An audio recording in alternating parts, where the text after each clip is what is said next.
Hello and welcome back to Monday Night Gundam. And tonight we are playing this. Oh, the camera's a little off. Hold on, let us just. That works better. So this is Mobile Suit Gundam Battle Operation Code Fairy, the female-led play as the Space Nazis Gundam game. We bought it off of the European PSN, and it's launched in Japanese. We're not sure why. We're just clicking accept here. We're not really sure what we're accepting.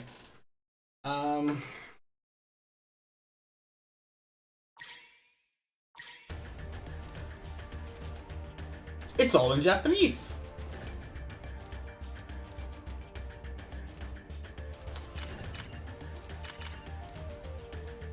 This is very confusing.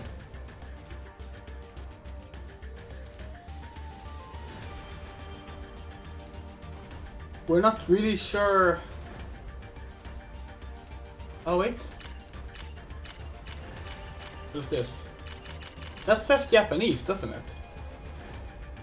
We're not super good with kanji, but we're pretty sure that says Japanese. Maybe this is switching language.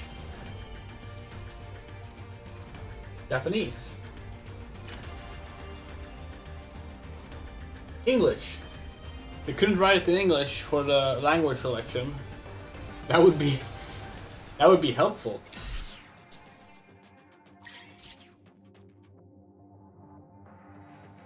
English! First puzzle completed. Aha! The camera's still off. It's so difficult to get it right when we're playing console games. We have dressed for the occasion. Well, we say that. It's not really that. You can barely even see that it's a green army jacket. Oh well.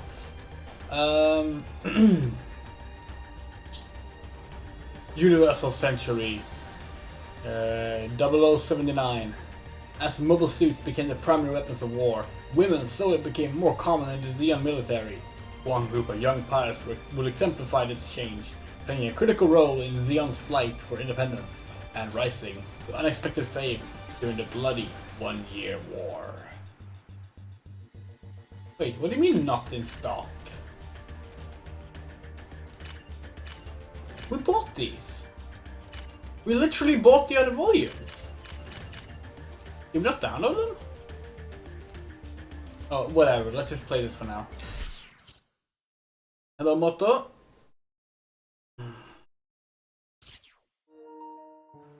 Ooh.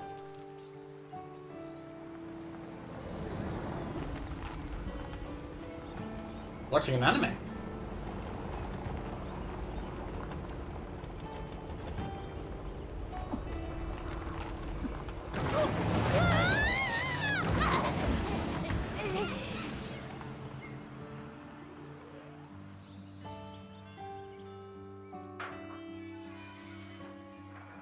Oh no. That's okay, we're still a long ways off of the war.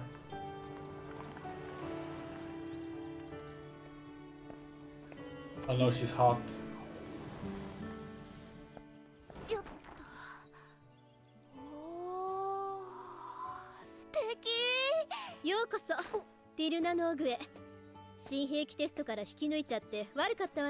いや、あの子全然動かなくてやることなくなっちゃったんですよ。アルマしてるな、ちょい。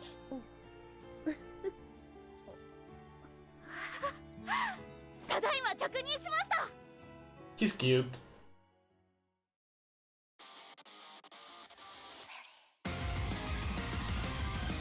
So, this is a figure time to talk about what was announced between us scheduling this and the stream. So, 2 days ago, there was a so like Gundam, a set of Gundam announcements. So we got like the first official reveal of the Seed movie, for example. So pretty sure we talked about that last week because we knew about it ahead of time. But they also announced a new animated Gundam film. I think it's a film. It's 3D animated, made entirely in Unreal Engine. And when we heard that, we were like, okay, not really all that interested in that, to be honest. And then they were like, oh, it's a Universal Century thing. Oh, okay, yeah. Can't say we're interested. It's Xeon focused. Oh, okay, yeah. Really can't say we're interested. This is we're so tired of this by now. Has a female lead. She's hot. Fine. Fine. We'll watch it. We are that easy to please. Doesn't mean we'll like it though. It has to actually be good for us to like it. Yeah, so as every single Universal Century game, they need to tell us about the Universal Century setting. It's good for newcomers, but it also feels like this is not really the kind of game a newcomer would play, right? Like, if you don't know anything about Gundam, are you really gonna buy Mobile Suit Gundam Battle Operation Code Fairy Volume 1? I don't know, maybe.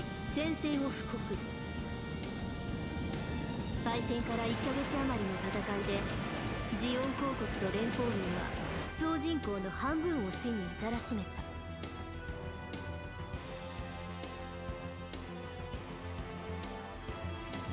我々は引き際を見出すことができないまま、戦争は膠着状態に。So the actual game this is based on, Battle Operation 2, is a multiplayer game, free-to-play multiplayer game.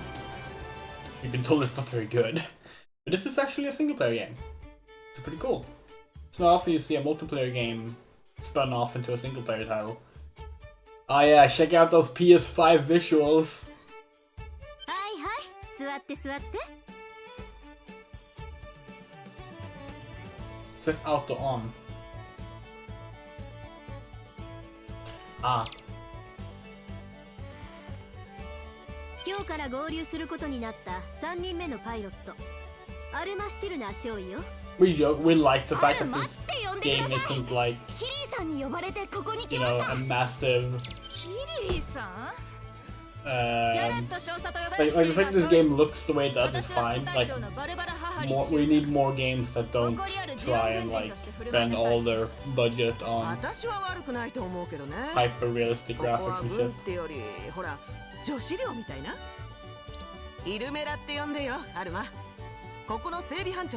よろしくな。パイロットのヘレナ・ヘーゲル総長 Best character. です。同じくパイロットの Pretty cute now. Best character. ミアプリンクも技術上位です。皆さんよろしくお願いします。They really like redheads 彼女の着任を in もって Gundam, don't they? 我々もようやく本格始動することになる。 We're gonna turn off auto here so we 第 can 日常機動 comment 師 a little 団 bit. 第11モビルスーツ So you have 司令部付き特務小隊 you have Soletta, of course, a redhead. You have Alma here, a redhead. The main character of Gundam sequel is a redhead. And we feel bad, we can't remember her name right now. The new character in the Gundam thing we talked about that was announced 2 days ago. Rise of Vengeance? Is that what it's called? Let's double check.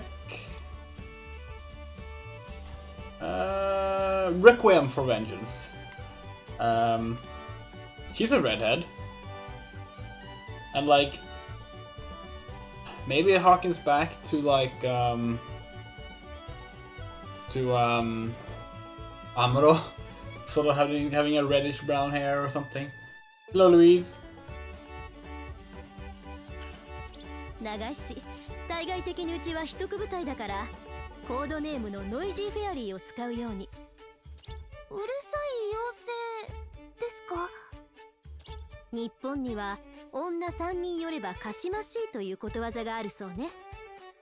まったく失礼極まりない話だけれど、妖精は悪くないでしょ。Okay, so it's kind of interesting. They basically acknowledge that they're called the noisy fairies because of sexism. But it's also the name of the game. それを証明してほしい。じゃあバルバラお願い。はい、すでに各員のモビルスーツは準備してある。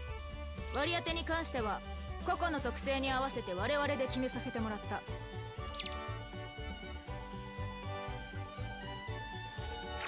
Well, since the best character wears her jacket more leisurely, so will we, because it's very warm. まずはお互いに知り合うことが必要でしょ。早速だけど模擬戦を行うわ。いきなり？彼女怪我しても責任取れませんよ。アルマは十分に訓練を積んでいるから心配いらないわ。なんか緊張してる。 We actually have two army jackets. やればわかるわ。 We have this one. ほら行って。We have one that's a little 先 lighter 行して green. 訓練を積んできたあなたたちの It's 力 even を見せて warmer. あげなさい。So we decided not to wear that. Because obviously, like, jackets that are used in the military, or even military-style jackets, in Sweden, are gonna be very, very warm. So, we might not even wear this throughout the entire stream. We'll see.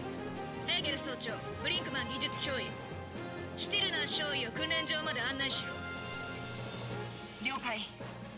案内します。ついてきてください。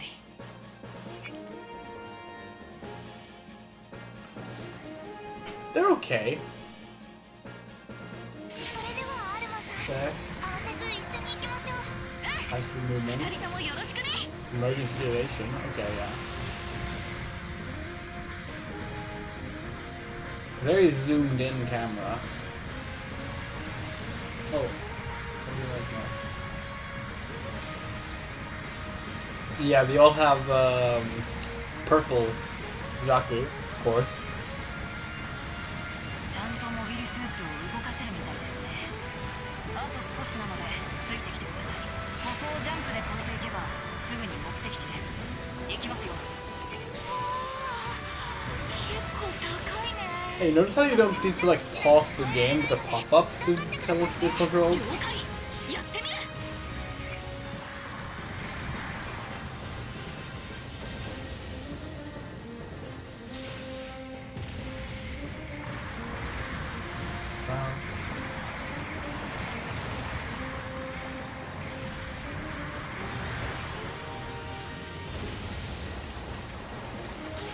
Oh, not enough.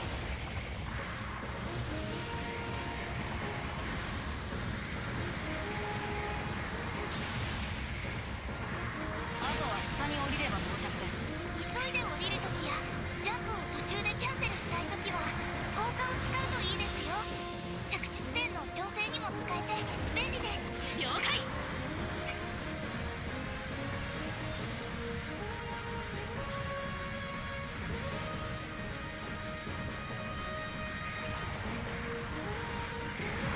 よし、全員訓練場に到着したな。 Hello, Cassie. We don't have any breasts to get breastily with, though. Like, we're so flat.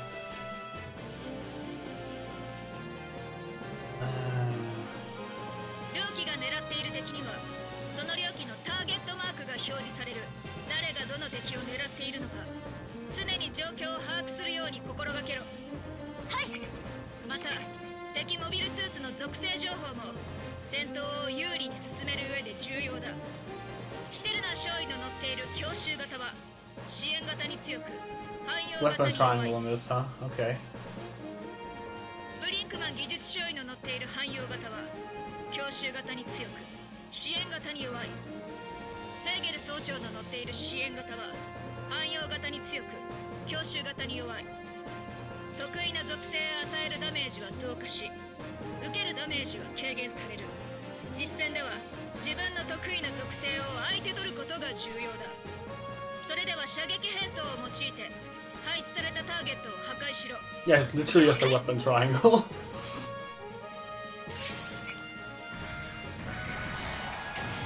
Holy shit! こちら問題なし。いつでもやれます。 Do you hear that? ターゲットにレティクルを合わせろ。レティクルの色が青の時に攻撃すれば攻撃が当たるぞ。バズーカのような爆風が発 Is 生 that too loud? Because maybe we need to lower the volume of the speaker, so. 一定時間後に弾が補充される。ただしリロードの間、その兵装は使えなくなるので注意しろ。了解。 It probably won't even be synced up, because pretty sure the footage is like a second or two late. So you'll hear the firing from the controller before it's on screen.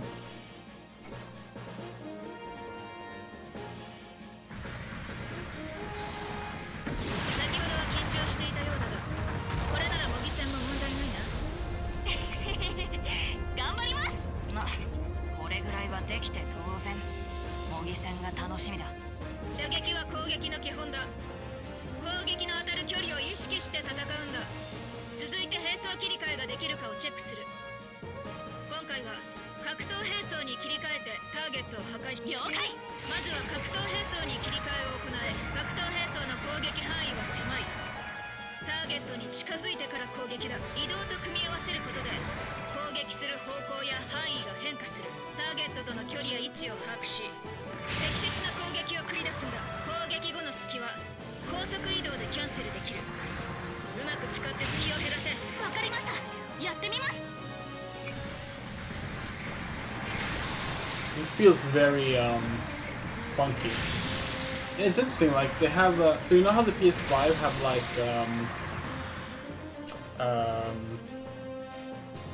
like triggers that like they have like a resistance in them.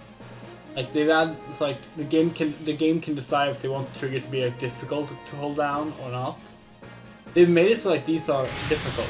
Like you have to like push them with like some force, which you know, it adds to the piloting a big mech thing a little bit. I'm not sure it works for like swinging though. Well, Flat Chest is hopefully only temporary anyway. We have, well, we're gonna say we have top surgery scheduled, but we don't. We have top surgery in the plans. どの兵装を選択するかの判断力と兵装を切り替えて行動する技術力が重要だ。それではヘーゲル総長とシュティルナー少尉の模擬戦を行う。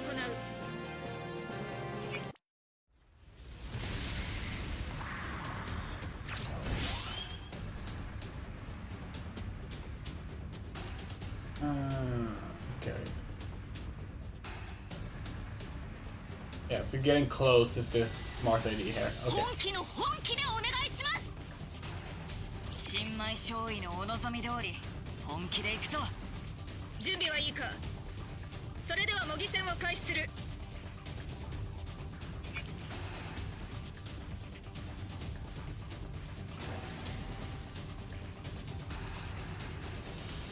新米少尉さんに恨みはないが洗礼はしておかないとな。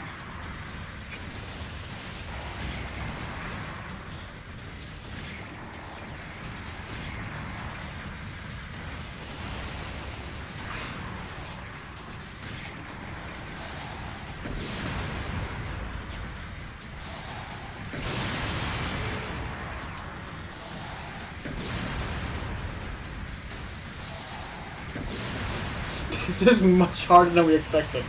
Aha! Cornered you. まだこれからだ。このまま押し切ってやる。このままじゃまずい。こちらに有利な距離を維持しないと機動力はこっちの方が上。逃がさないよ。 Fuck. 外れた。いい気をしている。前にどこかにいたと言っていたな。何者だ。ありましている。そこまで。 She's exploding a little much for a mock battle. さすがね、アルマ。これからもその調子でお願いするわ。No idea if they're snipers only or う not. まくやれてよかったです。驚異の実力は本物ですね。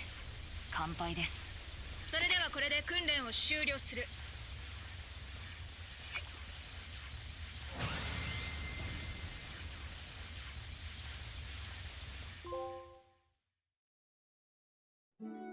ティルナノーグはとても軍の施設とは思えない素敵な場所。隊長のキリーさんは強くて優しくてすっごい美人。ヘレナはツンケンしてるけどしっかり者で本当はきっと優しい人。ミアはほんわかしてるけど頭が良くて集中した時は別人みたい。イルメラさんはとっても頼れそうで、バルバラさんはちょっと怖いけどみんなのことを考えてくれる一生懸命な人。ティルナノーグには素敵な人たちばっかり。まだみんなと完全には打ち解けてはいないけれどなんとかなるかな。私がこのティルナノーグに着任してから1週間、連携はまだそれなりだからもっともっとうまくやれるように頑張らなきゃ。もう二度と捨てられたくはないから。 What if we're ever gonna get a Universal Century Gundam story 偵察機がティルナノーグ周辺で所属不明の機 set 影を during the 捕獲した。 initial war where the Federation gets a female lead? Because they have female pilots, even female pilots of Gundams. You have Sayla pilots the original Gundam a couple of times. Christina McKenzie has the Gundam Alex. It feels really strange that we now have two different pieces of Gundam fiction made in the past 2 years that are all about the space Nazis and their women in the war. It's like, why do they end up there? 我々は特別な才能を持った女性兵を含む部隊の構成上、秘匿されるべき組織であると同時に、キャリフォルニアベース防衛の早期警戒の要である。この場所は連邦に知られてはならない。所属不明機が連邦であれば即時排除。 We just realized the little animated thing on the message box. It's the Xeon emblem, but made to look like a fairy. 実力行使だ。撃っていいんですね。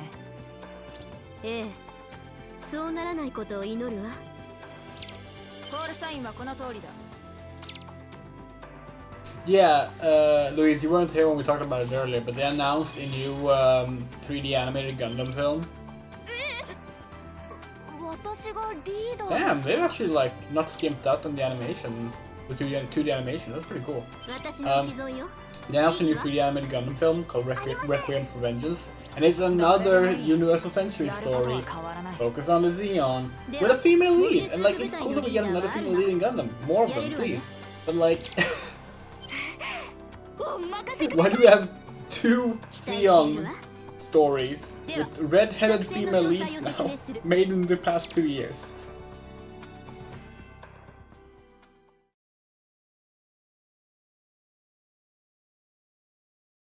今回の目標は所属不明機の確認。隠れるのにうってつけの丘があるから、そこでアンノウンの所属を確認して、連邦軍であれば即時排除、友軍であれば警告して転身を促して、たとえ友軍であっても警告に従わないようなら、交戦もあり得る。何かあったら随時指示を出すから Like 安心 obviously して feds ノ work, イジーフェアリーの初任 but 務よ it's hard to read feds and not think of FBI agents. What? Complete objectives and earn S rank. Okay. Cool. Customize the load and yeah, cool.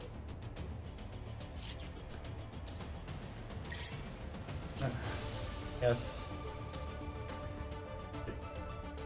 Wow, do you realize that ballistic resistance means defense against ballistic weapons? Wow. Yeah, we already had that part explained. Okay. Yeah, it's okay, it's just for the sniper type for Helen's report. そういえばヘレナは実戦経験あるんだよね。ああ、はい、それなりには。頼りにしてる。 I'll take the machine gun 私 instead. たち3人の間では階級とか気にせずいかない？どういうことです？言葉選びとか面倒でしょ？年も近いんだし、グレーコーで。 Oh wait, there's actually like the talking in the bottom. We didn't see that.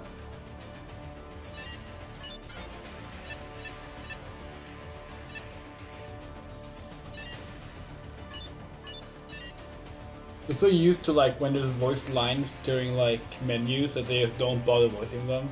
Like how in SG Gundam Battle Alliance, whenever you level up your friendship with someone, they say stuff, but it's not given subtitles. We still even bother looking for them. Customize your pilot. Cool, let's see what we can customize.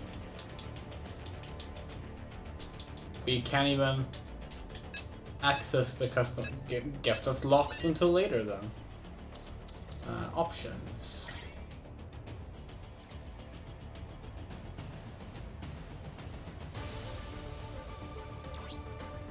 We're gonna turn off the controller speaker because, as I said, there's a delay in the footage, so it's just gonna be odd.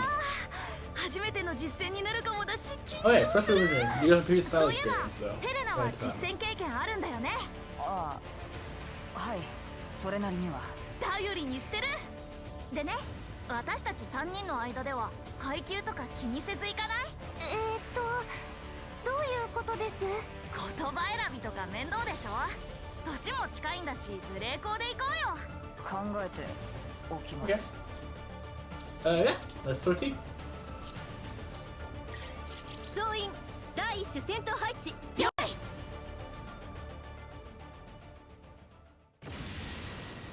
TIE Fighter is a good game, yeah. And we have nothing against playing as Space Nazis in games. Like that's not. I mean, we're playing this game right now.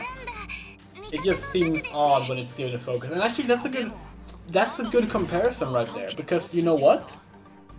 バルバラ注意。どうしましょう。フェアリーリーダー、こちらで通信を試みる。警戒は怠るな。 Star Wars also has a habit of その場に停止し。 doing that, where like they will give key female roles. Well, Disney Star Wars at least give key female roles to the Empire. 仕方ない。アルマ、接触して They don't just do that, of course. Neither does Gundam. But like, 了解です。ヘレナ、ミア、周辺も警戒。武器のロック解除しといて。何？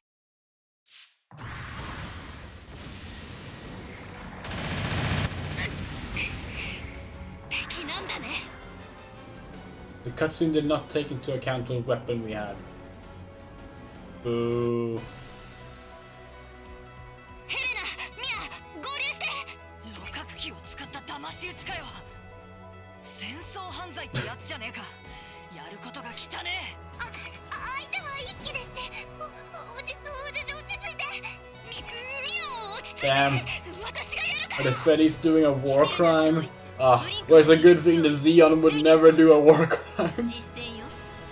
落とされたら終わり。わかるわね。ミアとヘレナはアルマの後ろについてサポートするように。あなたたちを選んだ私の目に狂いはないと証明してもらえる？了解です。みんなやるよ。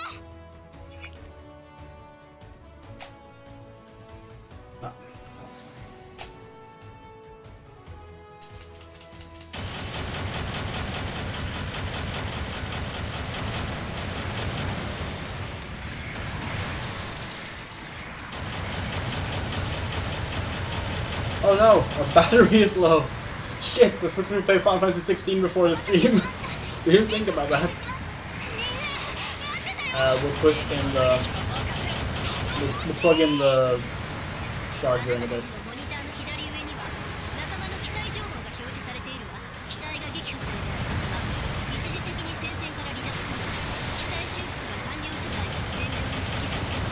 その間戦力が低下することが忘れない。あの敵モビルスーツはバランスに優れた材料。あなたの強襲コントローは相性があるのか。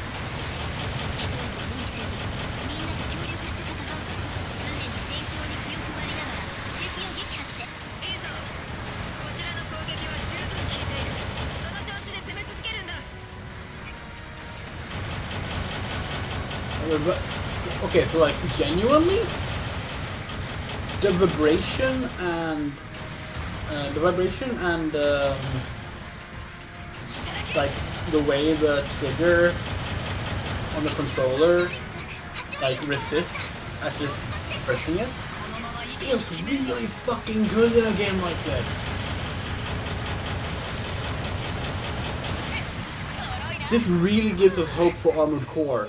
なんとか倒せた。 I mean, we were already very hopeful about Armored Core 6, but like if Armored Core 6 has like good feels in the controller like this, mwah. 素晴らしい戦果ね。ノイジーフェアリーの指揮官として誇りに思うわ。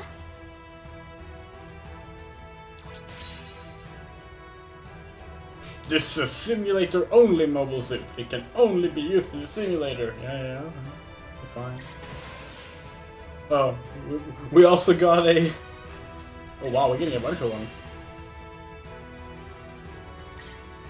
Visual noisy fairy fly acquired.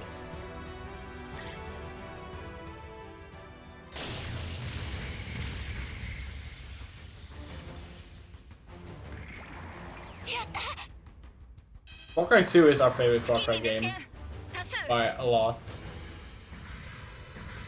You know, the seriously though, it is.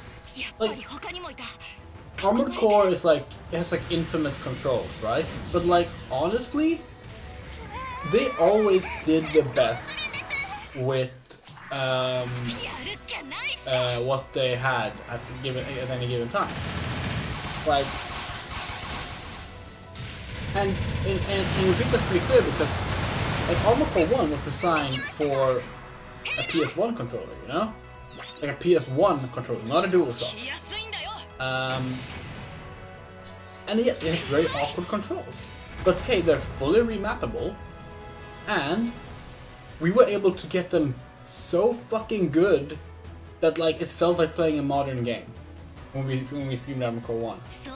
Like, it was cool. And we don't remember Armored Core 2 and onward having like any problems with the controls. Like, granted, it's been long since we played them. But yeah.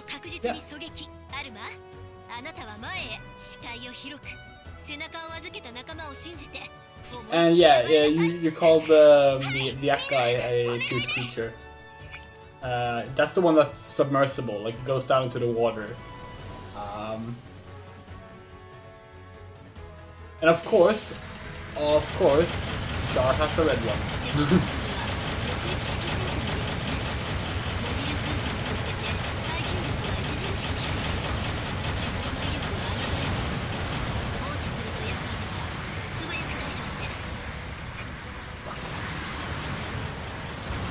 Haha!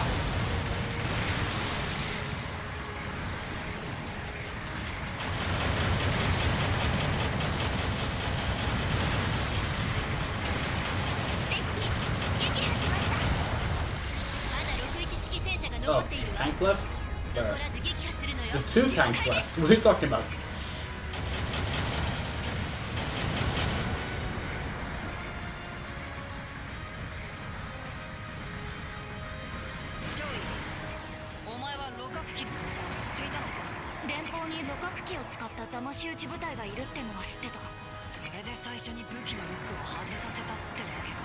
Oh, look at me as Scatling gun. 新たな敵集団が出現。3人敵の増援が来るぞ。注意しろ。終わりじゃなかった。先ほどまでの消耗が激しいとは思うけど、あと少しだけ頑張って。さっきの敵モビルスーツと違う。またロッカー機。装備から見て近接戦闘に特化した強襲型のようです。私ともはるかさんで抑えます。Ah! 支援型の私にとって Get up!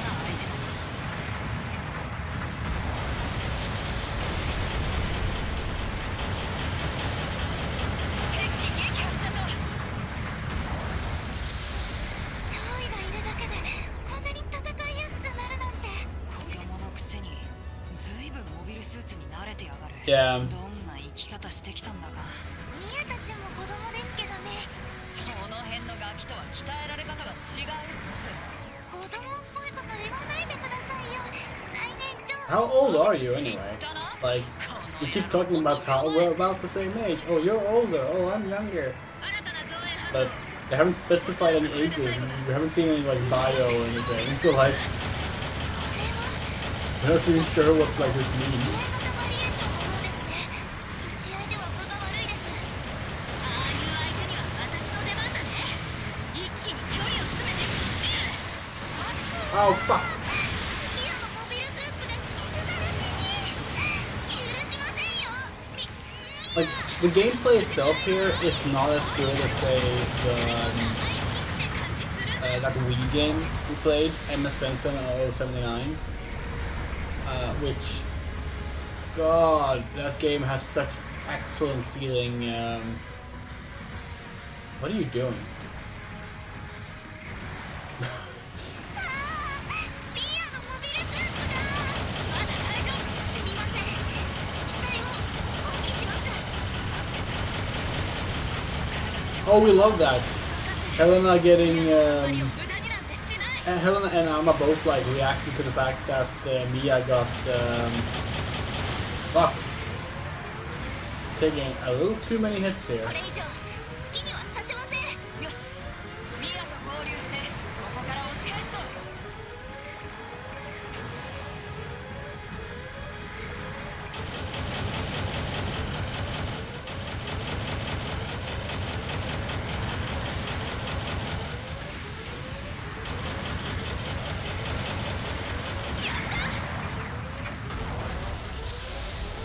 敵全滅を確認。 So basically, what you're saying is your prediction for Armored Core 6 is that it's gonna be Armored Core 4. 調子だ。 Because that's literally what happened with Armored Core 4.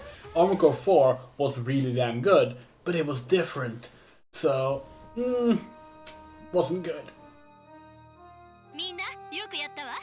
お疲れ様。ありがとうございます。よし、みんな帰ろう。 Hell, not just that. Honestly, Armored Core V and シティルナ少尉、 Armored Core 5 and Armored Core 4 are both like pretty different. 言葉遣いも気にしないし、パイロット同士シンプルに行こうよ。意外と人見知りなんですよ、ヘレナさんって。うっさい。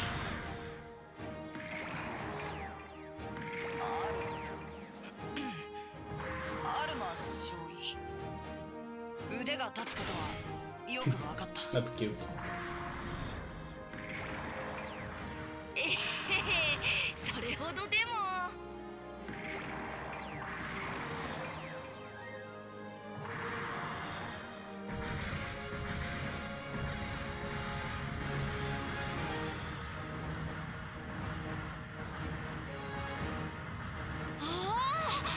見て見て、流れ星。あの突入コースだと北米に来るわね。 HLV にしては大きい。 Mia's 15, almost 16. Helena's 18. Okay. 早くお風呂入り。 Of course they're teenagers. It's Universal Century Gundam. でもその前にレポートですよ。アルマ少尉。 Everyone knows the best soldiers are child soldiers.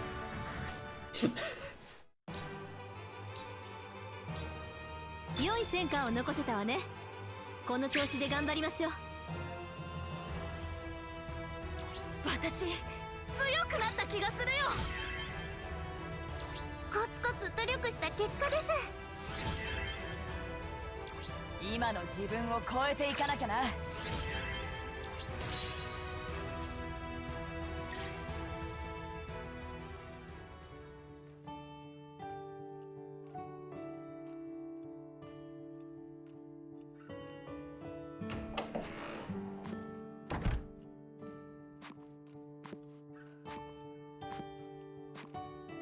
This is so funny to see. Like, okay, so you know how we're playing Final Fantasy 16, yeah? And that game is like ridiculously pretty. Like, they have put so much into like the graphical presentation of that game, yeah? And that's not surprising. Of course they have. It's the new mainline Final Fantasy. Of course they have. But like, there's a scene in that where a character is writing in a journal, and like they actually took the time to animate the ink on the paper as the character is like writing it down. You know? Seeing this, seeing that book writing animation on the same fucking console back to back is hilarious. We love it. Like this should be a discrepancy. There should be like a diversity of graphical prowess and such, of course. But yeah. What I liked about Armor Core Formula Front, because my Formula Front is the PSP one, right?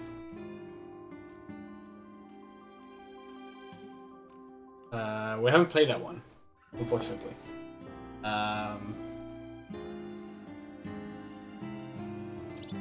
外に出られるようになってからつけてるんです。毎日たくさんの発見や楽しいことがあって、その一つ一つを忘れたくなくて。私にとって全部大事なことだから。どうか。日々と向き合うってとても大切なことだって私も思う。Also, hi Dragonite. Yeah, we're playing Kaferi. We're glad we can finally play. We've been wanting to play this since it came out. But 浮いてる自覚があります。でも仲良くしたいです。みんな年も近いし。so like this came out in November 2021. And it was the first おやすみ、アルマ。あまり遅くならないように。はい、おやすみなさい。It was the first of the modern push to have like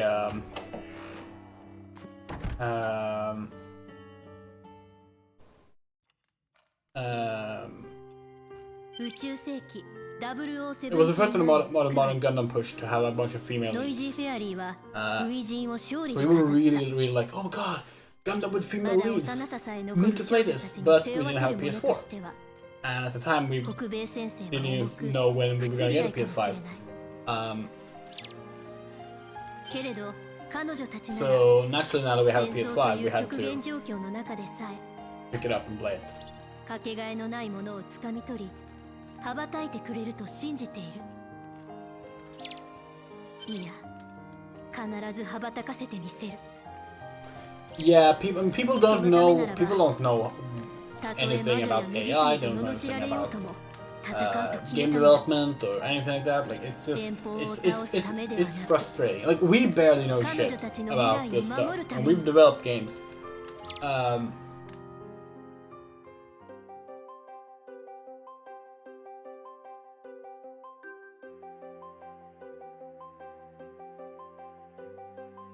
What?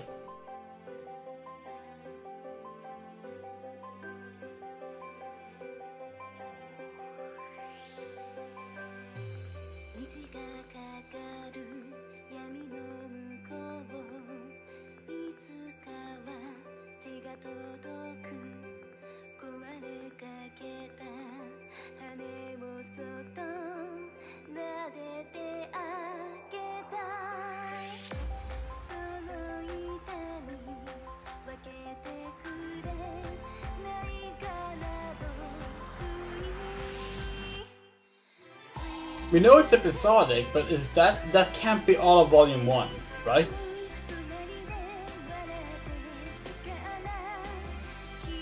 Surely that can't be what this like. We paid twice as much for this as for this Stranger of Paradise, a more recent game. Just want to make that clear.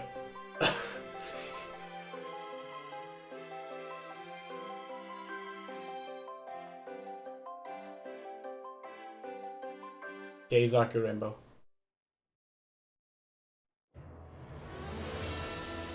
妖精たちの隠れ里ティルナノーグで生活することになった私アルマシティルナ。早速みんなのいいところを探しに行くことに。そこでミアのすっごい才能を知ることになったんだ。次回地上戦線異常あり。戦火に照らされ妖精たちは踊る。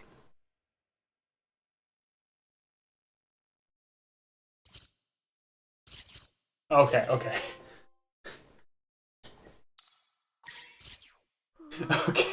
We got really scared there. That we were like, oh, that's it. Can't play anymore. Gotta. So we're pretty sure we bought all 3 volumes. But the menu earlier suggested we hadn't, so. この館で暮らす者は皆家族だと思って接すること。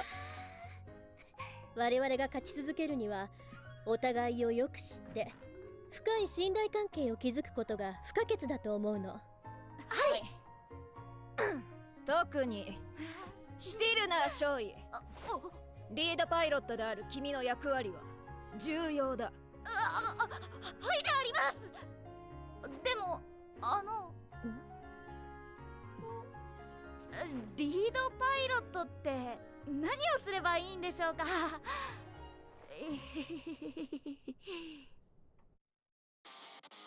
Okay, as much as we like watching, oh there. We love watching OPs, but not on a stream like this. This is fun. It reminds us of Phantasy Star Universe. A terrible game, but it also had sort of anime structure.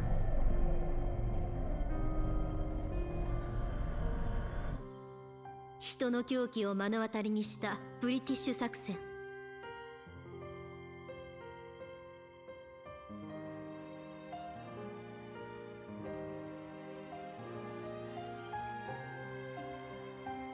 そして電撃的に実施された地球降下作戦。They said it was September, right? Like September 079. 赤い彗星や黒い三連星をはじめとする数多くのエースを輩出したその Obviously now they're recapping stuff for that, like the current stuff was September, right? So it's 3 months after the war ended. 自らの力で今の地位を得たのだ。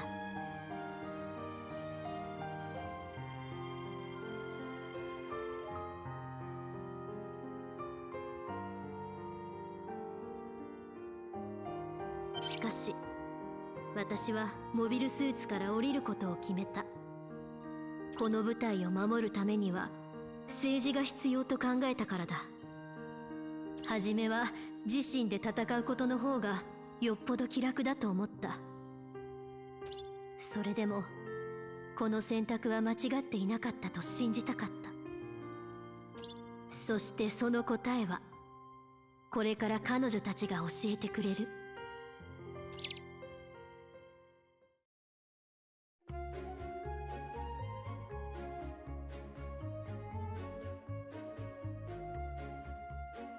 これがボリューム103ってことは今書いてるのは104冊目ってこと？アルマ少尉、それは子供らしい趣味じゃないってことは分かってますよ。これすっごいよ。モビルスーツ博士なんだね、ミアって。Each one has 5 chapters. Damn, this game is pretty sizable in length then. That's cool. ギャレット少佐も彼女の頭脳を高く評価している。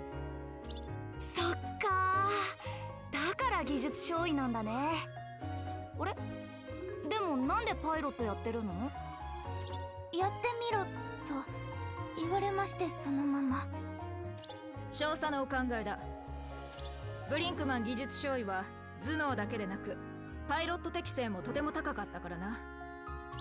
ふえ、ハイブリッドなんだ。すっごいな、ミアは。さて、少佐からお前たちに命令だ。部隊の前衛となるコンビとして訓練してもらう。戦場では知識や情報分析力が優劣を決めることもある。足りないものを補え、シュティルナ少尉。了解しました。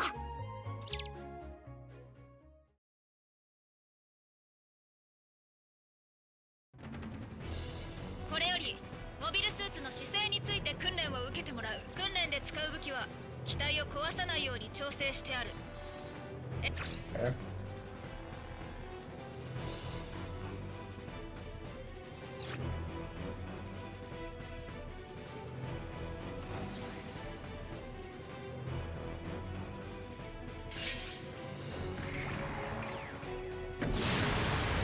I'm not sure we needed a separate tutorial for this, but okay.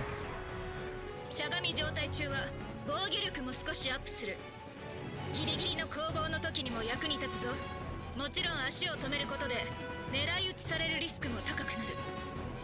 敵との距離や状況を見極め、最適なしゃがみタイミングを見つけるんだ。次は伏せ状態からの射撃訓練を行う。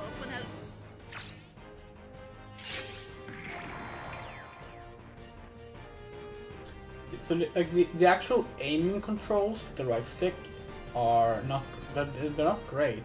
I'm not sure how this is something like that companies still get wrong in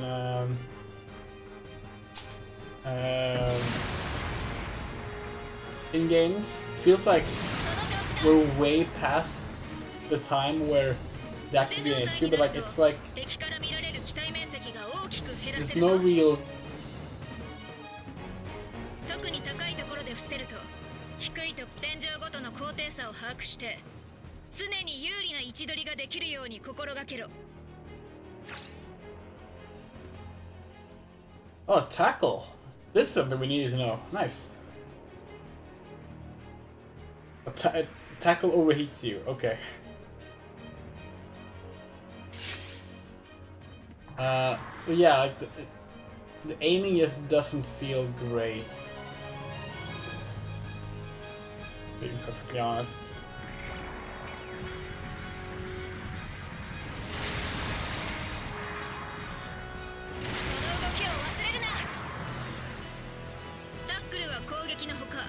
無敵時間を利用した回避行動としても使えるぞ。ただし使用後には大きな隙があるので使いどころには注意するんだ。使いこなせれば近接戦闘時の駆け引きの幅がぐっと広がるぞ。次は近接攻撃に対する I really feel like this should have been taught to us before our first mission, but you know, fair enough. Up for enemies may attack from a counter. So okay. Hey, roll. Okay.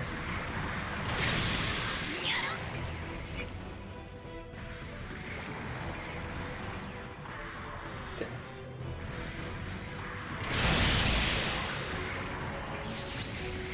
That looked cool, but once again, the fact that the camera is so zoomed in kind of hurts it.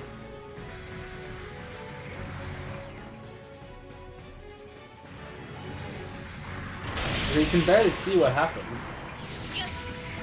If you just zoomed it out a little bit, it would help a lot. 経験を積んでいけばわざと相手の近接攻撃を誘って華麗にカウンターを決めることも不可能ではないぞ。注意深く敵の動きを観察して常に勝機を見出すのだ。これより中継地点の選挙について教える。重要な内容なのでしっかりと頭に叩き込め。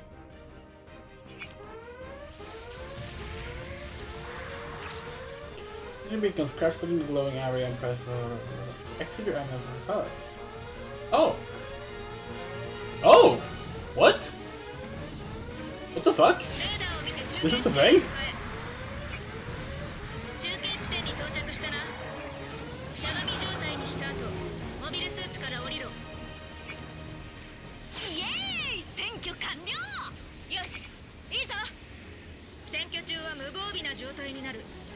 敵がいないタイミングで占拠しろ。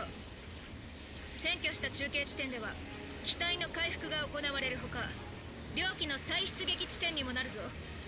前線に近い中継地点を占拠することで戦闘を有利に進めるんだ。続いてモビルスーツから降りた際の生身での訓練を行う。 Okay, we love this. This is actually like, this is something we've been talking about like literally for like over a decade. We've talked about how we wish there were more mech games that actually had like good leaving your mech stuff as well.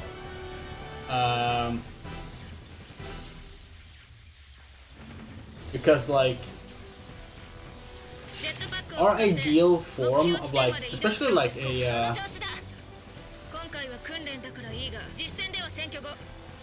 so especially when it's like a space-based mech thing, we feel like the ideal way of you cannot do high-speed movement. You can roll, yay!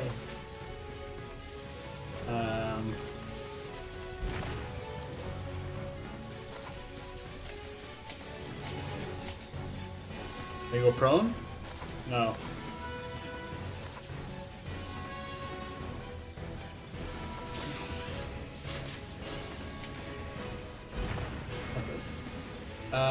Like especially like in a space-based mech game, we want like a space-based mech game where like if your mech blows up, you're ejected. You don't die, you're ejected, and you have the ability to like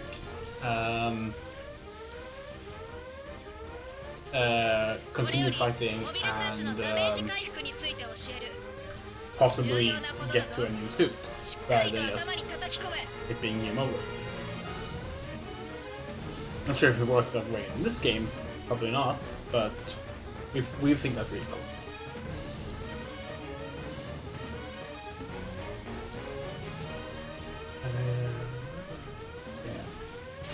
Every time we press X to like continue the text message, it boosts. その動きを忘れるな。ダメージを受けたときは機体が破壊される前に中継地点で回復するように努めろ。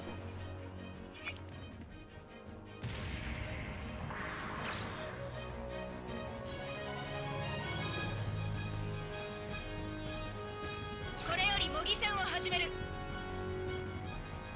精一杯頑張ります。さあ、遠慮はいらないよ。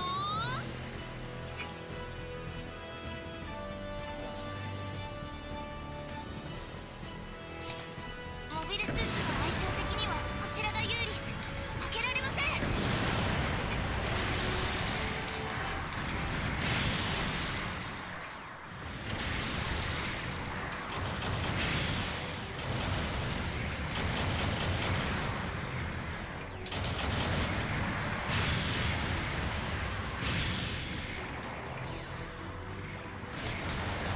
これならいけそうです。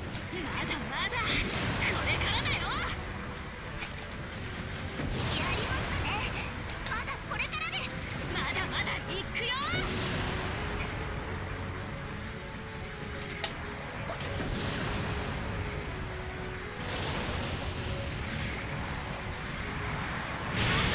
Ouch. 油断しすぎた。このままじゃまずい。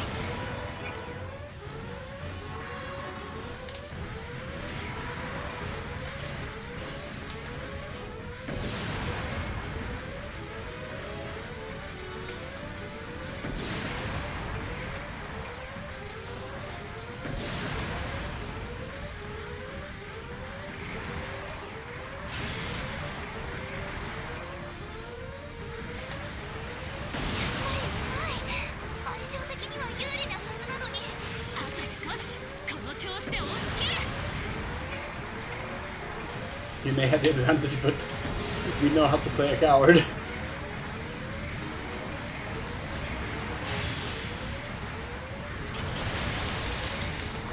Aha!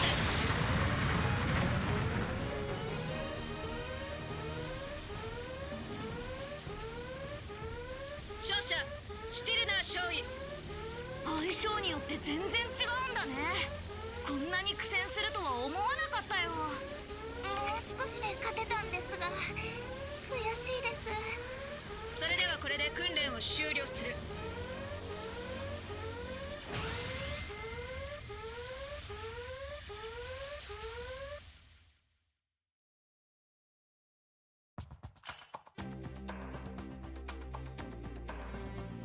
今回の任務は友軍のギャロップ級陸戦艇の警護よ。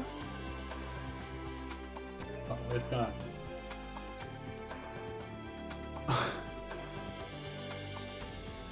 Okay, no, never mind. We're not gonna save some footage. We hate that that's even an option, by the way. That companies can just block gameplay recording. We have a capture card, so it's fine if we can just capture anything we want, but like, it's so frustrating that they do this. 積みには北部警戒部隊の補給物資。It did say she was like a top それを pilot, 失え but ばバンクーバー基地への牽制力が低下し、連邦が計画している反攻作戦の開始時期を加速させかねない。ねえねえヘレナだって。そこに何かあるのか。モンタナ州のヘレナという地域ですけど知っている場所なんですか？うんごめんなんでもないの忘れて。もしかしてヘレナさんの名前とかけて。やめて言わないといて私が悪かった。先を続けるぞ。目標地点は死角が多く野戦になる。さらに同地区で活動していた闇夜のフェンリル隊からもたらされた情報によれば、周辺の連邦部隊はアジアで確認されている UGS を導入しているという。奴らはミノフスキー粒子散布火だけでなく暗闇の中でも目が利くということだ。 UGS？ アンダーグラウンドソナー。ミノフスキー粒子の影響を受けにくい地中に伝わる音を分析して位置や情報を特定するソナーです。前時代的技術ですが効果は抜群ですよ。 we really need to. Okay, so like, we have these little pixel 幸い我々も少佐の計らいによって闇夜のフェンリル隊が試験運用していた UGS We have these little pixel art 1台入手できた。すでにグルーバー about 正 like 義 the 班長に 14よって調整さ characters れ、 we did. ブリンクマン技術少尉の It's 機体に装 our 備され Warrior る。 of Light and our 早 friend 速の実 Kaliras 戦投入だ。 Warrior of Light. 効果のほどを期待 And し we てい had る。 those like we've had those like by the TV, but they always cover up シティルナー少尉と like ヘーゲル総 something 長。 in the 君 bottom たち of は the ブリンクマ screen. ン技術少尉と連携し、ギャロップを守れ。 Like we put them there thinking like there's not gonna be anything interesting in that corner, like so close to the edge, but no, they're always there. We couldn't see the menu properly. アルマ、何か不安でも？いやその光線予測地点って結構緯度が高いんですよね。寒そうだなって。ともかく作戦の説明に入る Wear わ。 pants, Alma. Wear pants. That's the answer. In fact, all of you, wear 今 pants. 回は市街地での野戦よ。暗いだけじゃなくて遮蔽物も多い。常に警戒を怠らないように。現地では友軍のギャロップが待機しているわ。ギャロップが撃破されれば作戦は失敗。言うまでもなく最優先の防衛目標よ。防衛にあたり最大の脅威になるのはフライマンタなどの戦闘爆撃機ね。対空戦闘を考慮してマシンガンなどの装備を進めるわ。ただし航空部隊の進出には地上部隊も連携して動くはず。自分たちとギャロップ両方に気を配って戦うこと。いいわね。 Pants are good. Oh yeah! Hell, we have done that too. Like when we're in a skirt mood, it's cold out, sure. But if you're going somewhere cold and you're gonna complain that it's cold, and you're gonna be in a fucking normal suit inside of your fucking イルメラ軍曹はかっここいい Wear よな。 pants. ええ、とっても頼れる整備班長です。ミヤもいつもお世話になってます。なんか話してると安心するっていうか、あんな人がお母さんだったら幸 Team Mom. せだろうなって感じ。そうかも。 Yes. How scandalous these pants on women fall. イルメラさん、 You know, have we told you about that? やめて、それは恥ずかしい。絶対言うなよ。 Have we told you about the... Oh, it's gonna do a save file. No. Actually, can you like rewatch cutscenes or something? Like we had a thought about this. Okay. Cause like...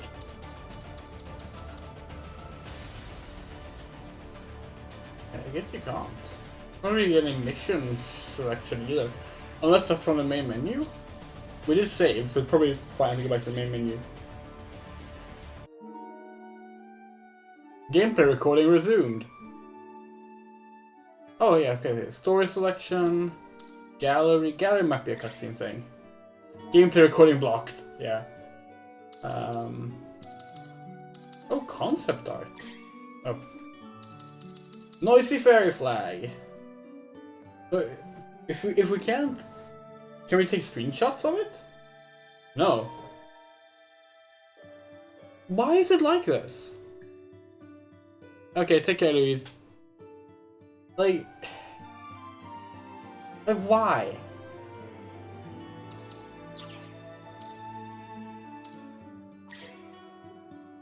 Oh yeah, here we go. Okay. Oh, there's not. They don't have any. So okay, so they don't list the ages. That's interesting.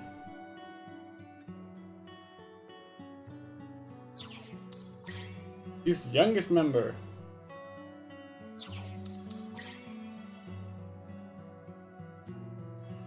It is really like there's quite a star-studded. Like there's a really good voice cast here. Like holy shit. Like, damn, this is a good voice cast. What? Okay, so can you not rewatch the actual cutscenes?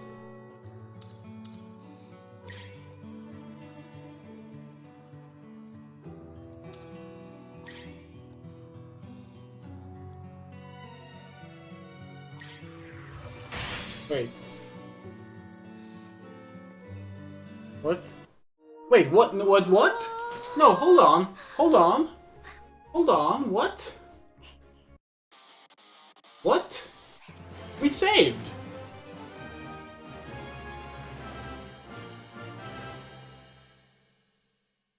Oh yeah, true, you could have cut it.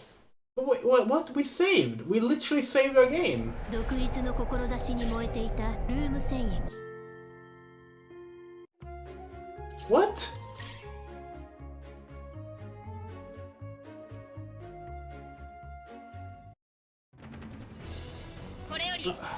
Fuck you!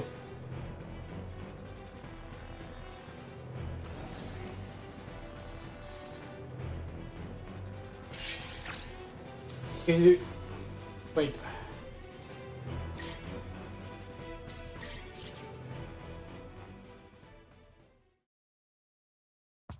Okay, I guess we can skip to where we were. What the fuck? 今回の任務は友軍のギャロップ級陸戦艇の警護よ。積み荷は北部警戒部隊。Was there a load even on the menu? 万一それを失えばバンクーバー基地への牽制力が低下し、連邦が計画している We're gonna 反 go 攻作 back 戦の in 開始 our 時期を own 加速させかねない。 stream here and check. ねえねえ、ヘレナだって。 Was there a... そこに何かあるのか。モンタナ州のヘレナという地域ですけど、知っている場所なんです。 There isn't a load. あ、 So, うん、ごめん。 yeah, we're looking at the main menu here. There isn't a load. ヘレナさんの名前とかけて。 Anyway, this was the reason we wanted to, like, this was literally the reason we wanted to rewatch the cutscene earlier. You want to take a screenshot of this. But the thing is, the game won't let us take screenshots. So we're just gonna, wait a second here. We're just gonna open up our Elgato game capture software. Take a manual fucking screenshot. So apparently that's what we have to do in this game. Ridiculous. Like what's even the point of hiding this? Is it so that like people won't just watch the cutscenes? Like strange. Oh sorry, we have to like there.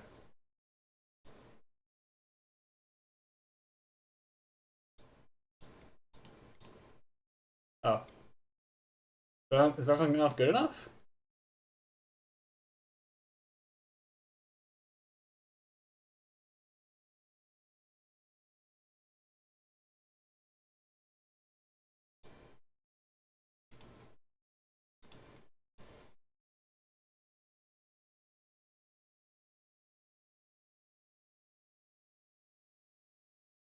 This is odd. It won't let us, like... Fine! Fine! Fine, if it won't let us do that, because we're streaming at the same time, we will just make a separate fucking OBS window for it.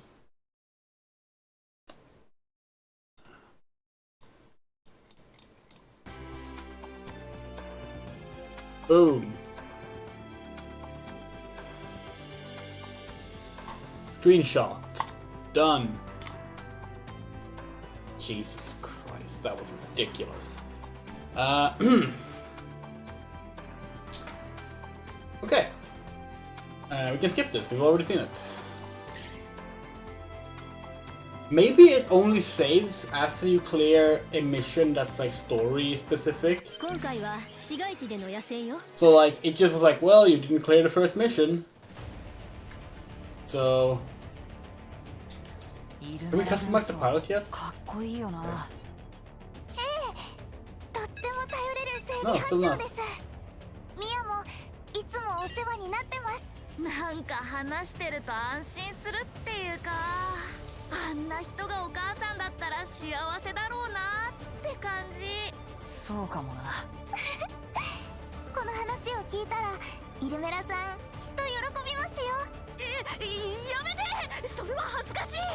絶対言うなよ。Okay, so if we have 70% HP left, we get a Kai.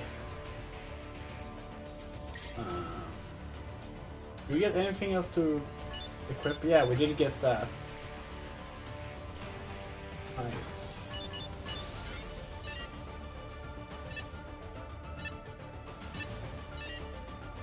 Can they also equip it? Yes, they can. Nice.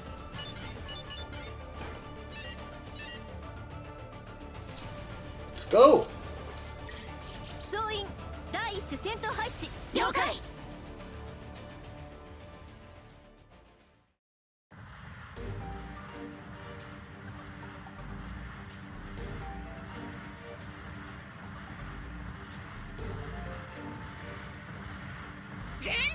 寒くない。お尻あったかい。冷えは女の敵だからとイルメラさんが防寒装備を徹底されたそうです。ちなみに温度調節もできるそうですので、暑かったら下げてください。はあ、かゆいところに手が届く。帰ったらイルメラさんにお礼。These mecha are so fucking moe.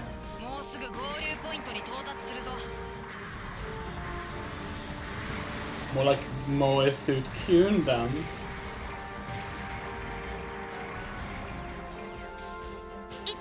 ギャロップです。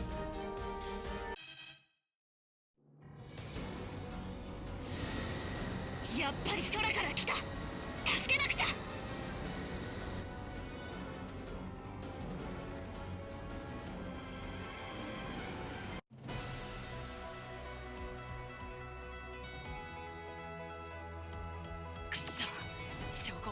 回りやがって。私が前に出るからみんなは援護して。単独で出れば的になるぞ。目で見えるものなら何とかする。そんな無茶ですよ。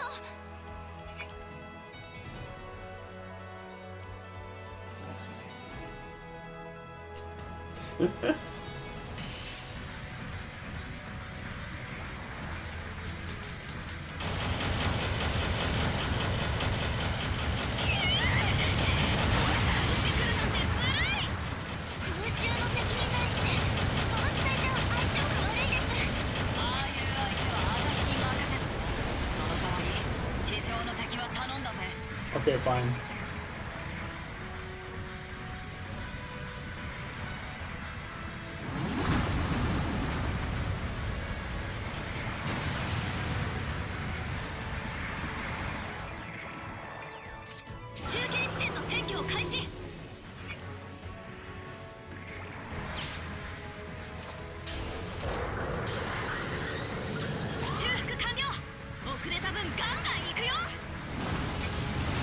Seriously, let me leave this to you. You don't seem to be taking them out.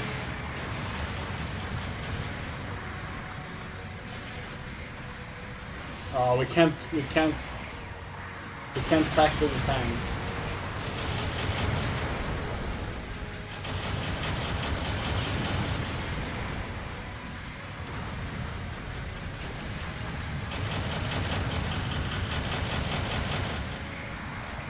So far, so good. 敵の攻撃が止んだ。まだ敵の第二波が来るわ。 So what button was it to jump 中継 again? 地点の確保。了解で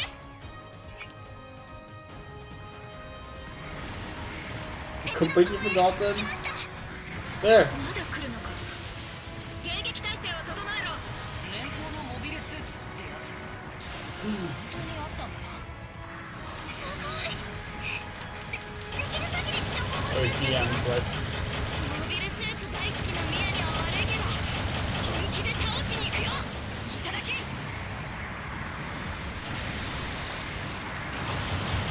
の人型ホームラン識別では2つなんですが何か違うんです。注意してください。夏っぽい。そうじゃないよ。何それ。特徴が残ってる。あれ中身はザクだ。人たちが勝手にいじりやがって。それの時には気をつけてください。対モビルスーツ戦を想定したもののようです。やりましたよ。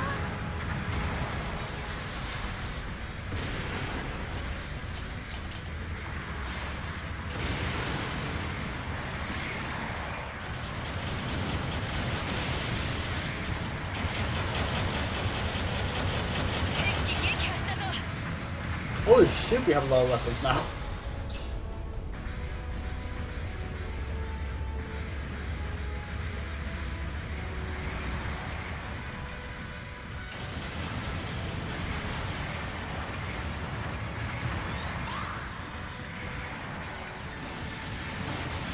Almost flyers. 行きます。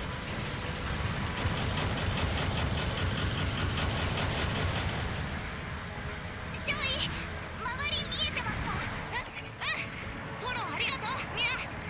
敵の装備や動作から次の一手を予測するんです。少尉の腕ならもっと効率よく戦えるはずです。そんないろいろ考えながら戦ってるの？すごいな。感覚でそれだけ戦えてる方がよっぽどすごいですけどね。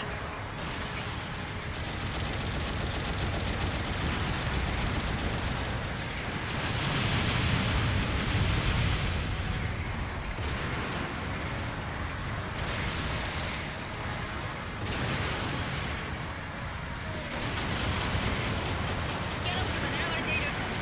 注意してくれ。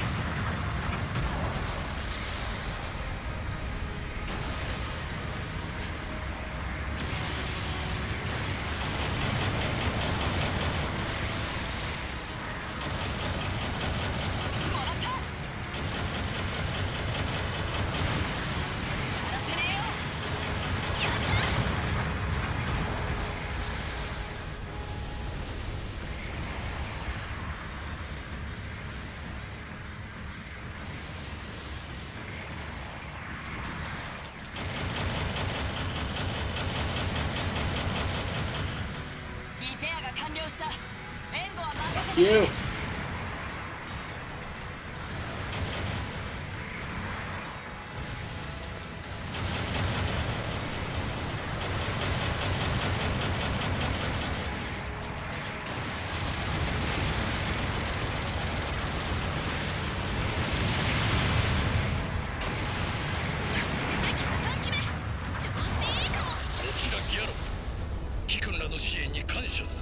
周辺の航空機部隊は一掃された。よかった Take that, Feddies.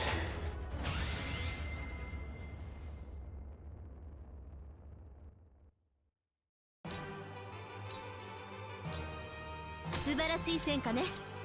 ノイジーフェアリーの指揮官として誇りに思うわ。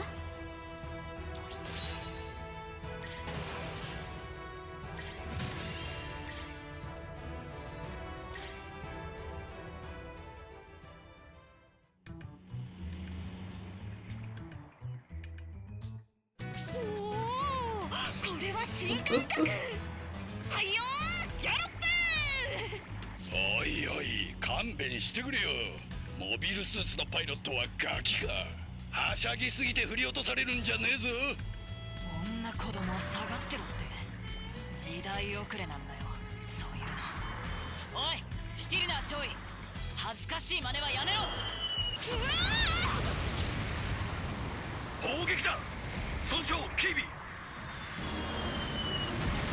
That's what they get for fucking insulting our pilot skills after we saved them. 一度下がる。お前たち敵の砲撃を阻止してくれ。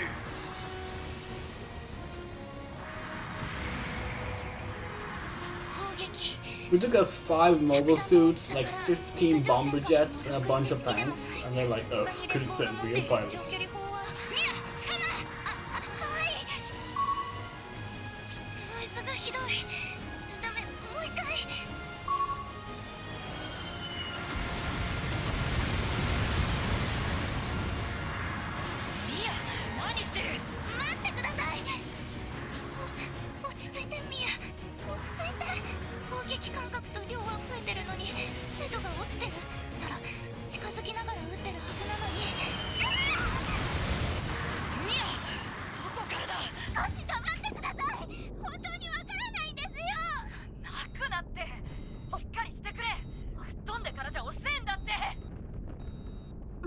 リードパイロットっていうのはね、普段特別にやることなんてないの。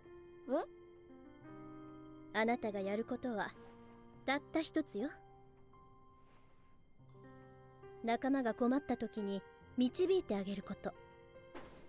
導くってどこへですか？仲間が生き残る道へ。キリーさん、多分今ですよね、私の仕事。はいはい、二人とも落ち着いて。ミアならできる。シェルナ、根性見せよう。あ？そんなことわかってるよ。外れてもいいから思ったこと全部言って。私ミアを信じる。ごめんなさい。わかりました。弾道から見て敵は北東。初段より着弾精度が低下。移動しながら撃ってきてる。多分連度が低いか。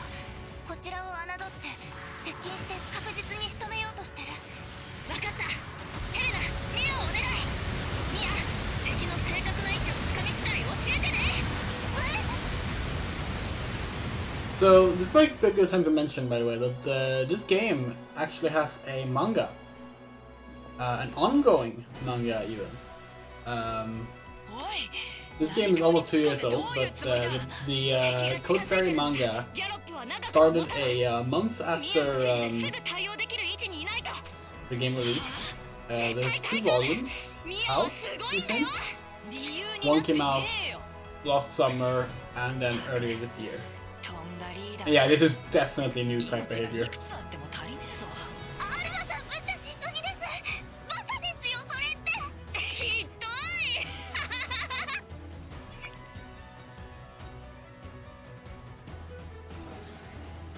This is a moment where we would have loved to be like, and we have the manga right here, but sadly we haven't had a chance to do some Japanese imports in a while.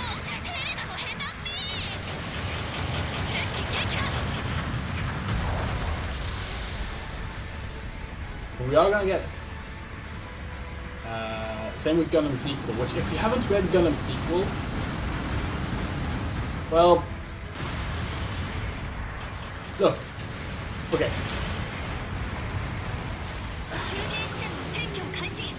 Some people really hate Gundam sequel. Despair Memory Gundam sequel is a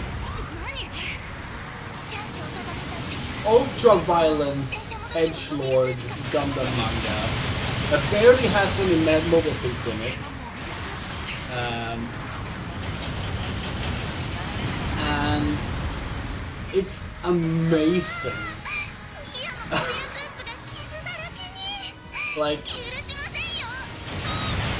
it's absolutely ridiculous. Like, you're talking a main character who, like, it's like in this world, new types, yeah, they still call them new types, basically just evolved a bunch of strange superpowers. And by that we mean the main character hides weapons inside her body, rips her body up, and takes weapons out of her body. It's and then like regenerates like it's nothing, like whatever. It's super gory, it's ridiculously edgy, and it's super intense. So yeah, Despair Memory Gundam sequel.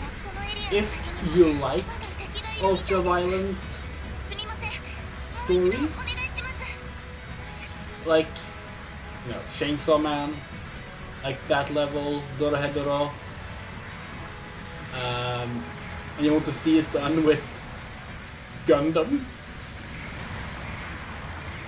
read it. It will never get an anime. Like, there's, like, I mean, they don't really adapt Gundam manga into anime to begin with, but like, even if they did, they're never gonna animate this, because holy fucking just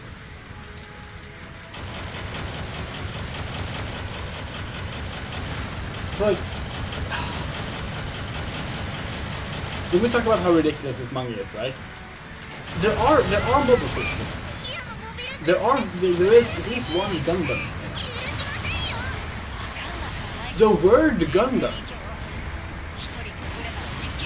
is written God, like the kanji for God. But then the furigana, which would normally be like kami, says Gundam.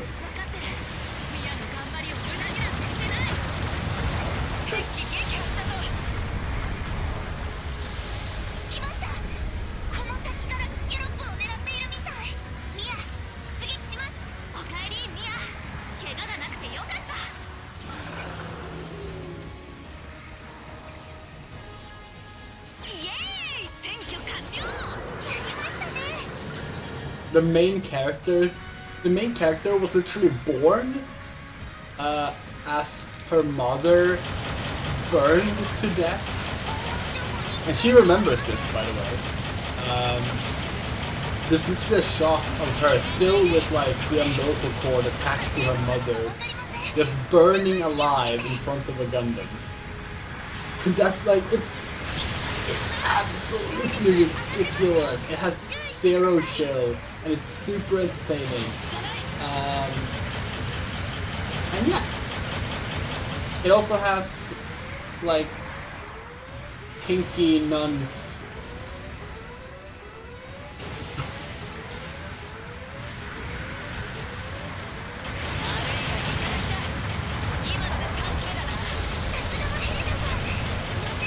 And yes, there's queer elements in it too.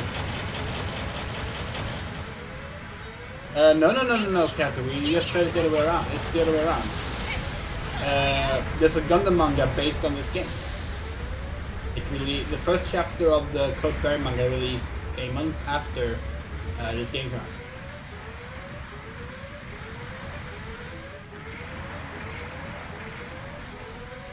Okay, we need to go repair.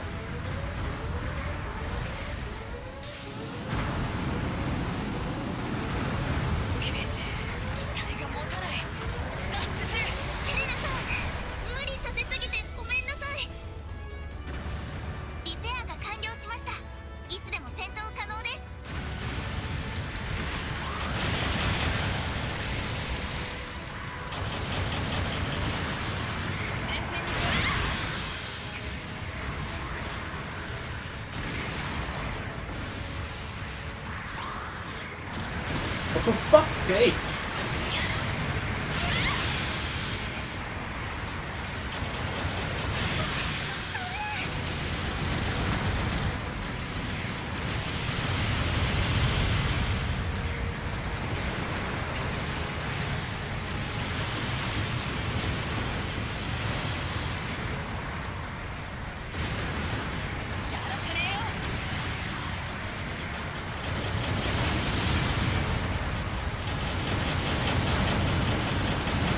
Legitimately? In English? No, I don't think. Is any Gundam manga localized? The origin was localized. Yeah, Gundam manga doesn't really get localized.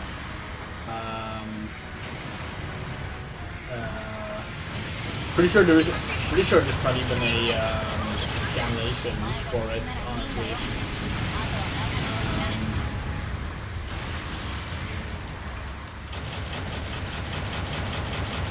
The English Gundam fandom hasn't really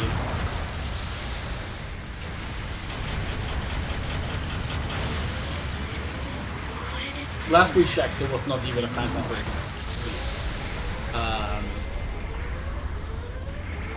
Which is unfortunate, but not surprising. Most Gundam manga remains untranslated. ソナーに反応なし。脅威対象は全て排除したようです。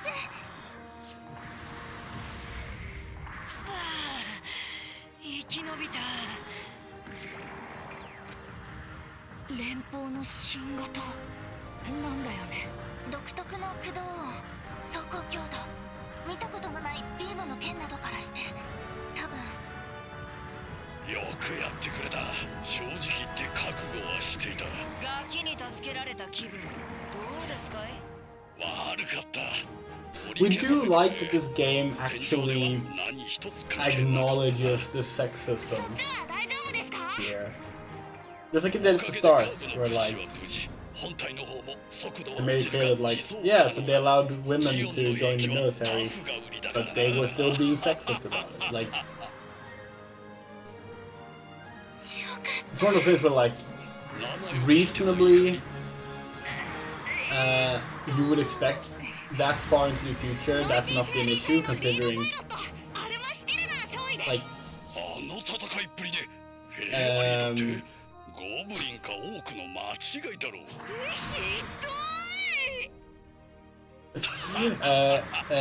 considering like you could argue that it shouldn't really be an issue. Like it's so far into the future that it should already not be a thing. But much like with Star Trek, what's important about sci-fi is that even though it's trying to do a futuristic setting, is it needs to be able to talk about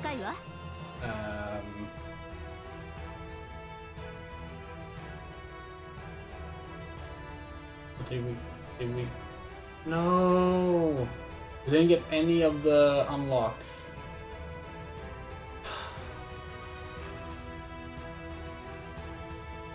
Wait, no, clear with 7 minutes left. So we got all of them. Okay, never mind.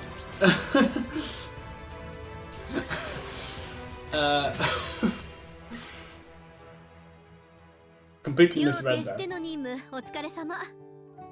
これでデブリーフィングは終わりよ。少佐、質問よろしいですか？ Yeah, okay, this is what we're getting at. So, like, for example, let's take The Witch from Mercury, right? Like, start The Witch from Mercury, first episode. You have the scene where Murine is like, oh, we're engaged now. And Sveta's like, but I'm a girl! Murine is like, well, that's pretty conservative. I guess Mercury's pretty conservative. Like, this stuff is normal.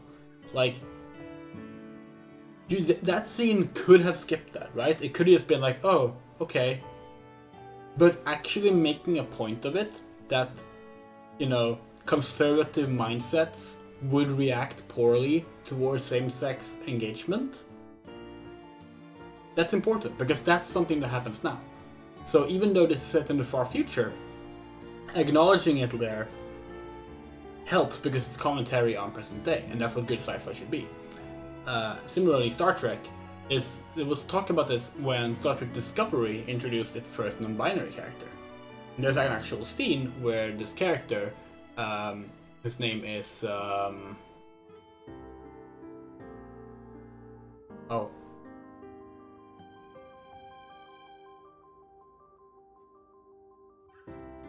why can't we remember Adira? It's Adira. There's a scene where they come out about their pronouns. Because they've been referred to as a she for like a couple of episodes. And then they say, you know, I would prefer to be referred to as they or them from now on. And they're like, okay. And then they do that. And there were criticisms at the time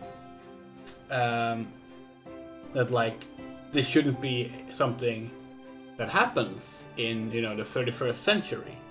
Like, why would that happen then? Like, surely by that point neopronouns would be so common, and something as traditional as they them would not even be considered. Like, people would probably start with that as like a normal neutral thing, right? But it's not actually the future though. Like, it's commenting on right now. It's using the future as a setting to talk about a current day society, which is why that scene is important, because they could have just had that Adira uses they them pronouns, no one ever questions it, no one ever brings it up, and it's just that's just how it is. But by having that scene, by acknowledging it, it's establishing to anyone watching that this is something that happens in society. People have to come forward about the pronouns. So similarly, here, the fact that they are dealing with sexism, basic modern era sexism, that the game actually like does highlight it as sexism, that's really good. That's genuinely really good. Like, we're kind of impressed by this, because let's just we're gonna get to this anyway. This game, no one talks about this game. This game, like, this released, pretty sure it released in English at the same time as a Japanese release. No one talked about this game. Barely anyone reviewed it when it came out. It's like, yes, a complete nothing game. No one talks about it. And like, we assumed at first that maybe the game wasn't very good. Maybe the game doesn't say anything interesting. Maybe the game doesn't do anything interesting. But like, so far, this writing is solid. This writing is clever. This writing actually does what good sci-fi does. Like, yes, we've been joking about how it's like a story about space Nazi women. That's why the title of the stream is that we support women's wrongs. But like, legitimately, we're impressed. It got advertised as much as any other Gundam game tend to get advertised in the West, except for maybe Gundam Evolution. Gundam Evolution really stood out. That got advertised a lot, probably because it's an Overwatch clone. We will stream that at some point as well. We like Gundam Evolution. It took us a long time to get to love it, but we do.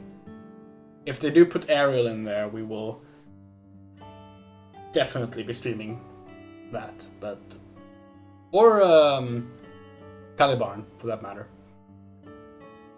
But yeah, this game is impressing us so far. Continue.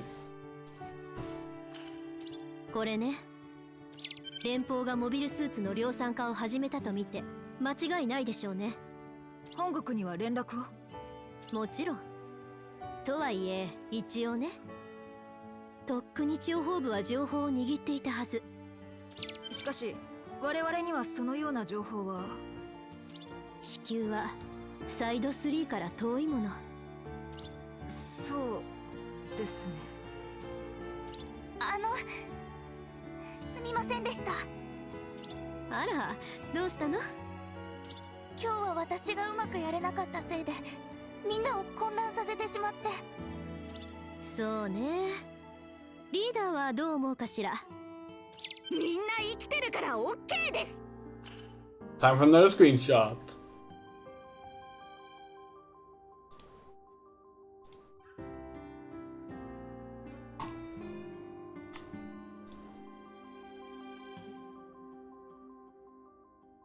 え？なんだそれは。だそうよ、ミア。でも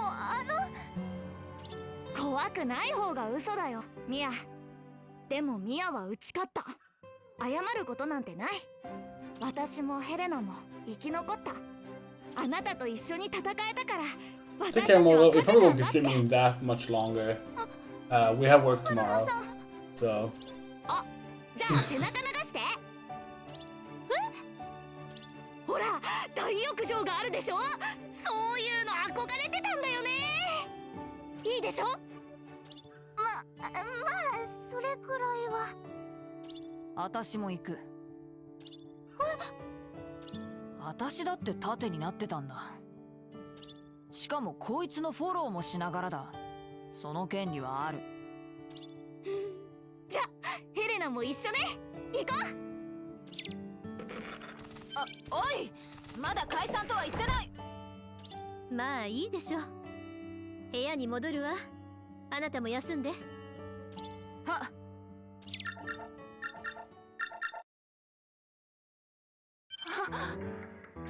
どうしたの？ガルマザビ大佐が戦死されたと。Oh no! The Game Boy's dead!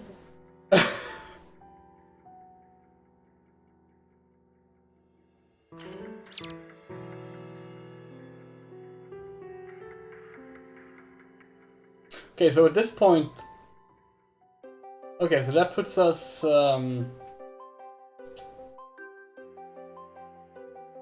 That puts us quite a bit into the original Gundam story, honestly.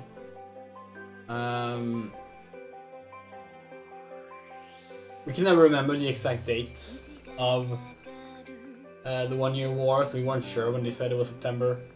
Who's dead? Gay Boy! Purple haired gay boy. Char's boyfriend.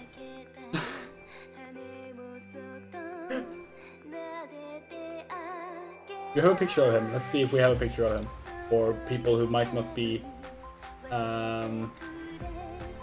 familiar with Gundam. Go into our Gundam screenshot folder. We should have a screenshot of him, either from the movies or from the Origin OVA. Let's see.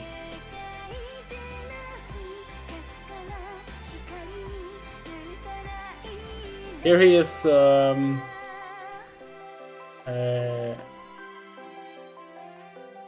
not Game Boy, Gay Boy.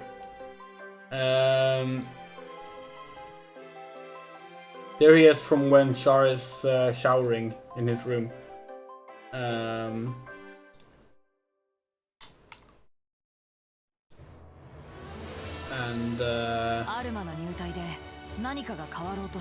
let's see. それがいいことなのか、私にはわからない。大切なものなんてもういらないはずなのに。Here he is when Char puts a coat over him when he's fallen asleep studying.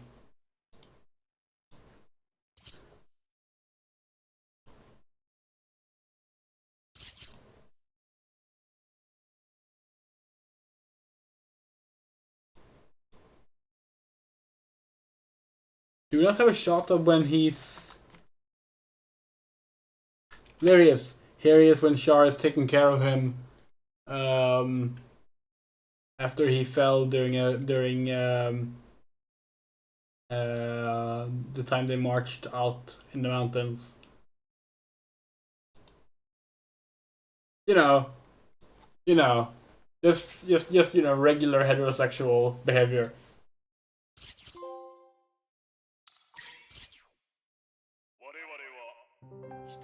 Oh, there was no. 先にいなくなるのはいいやつばかり。 Please そんな風な show. ことを言ったのは誰だったか。2週間前に亡くなったザビ家 Yeah, の yeah. The only member of the Zadu family who maybe could have been redeemed ジオン公 is 国 dead. 地球方面の司令のガルマザビが戦士向きでないことは誰もが知っていた。 Please show the TV again. We will restart this cutscene if that's what's ザ needed. ビ家の独裁によって泥沼の侵略戦争にすり替えられてしまった今、 It was such a 彼 funny がそれを抑止 shot. できる最後の希望だったのかもしれない。 Okay, so they're space Nazis, but they're space Nazis who wish that the war wasn't going on, so, you know. Okay, no, nope. Choose different story. 連邦の部隊規模は割り出せた？ Chapter 3.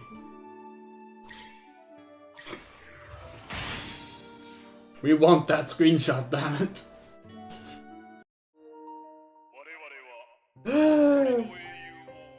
No! 先にいなくなる It のは didn't linger there either. Ah, fine. Fine.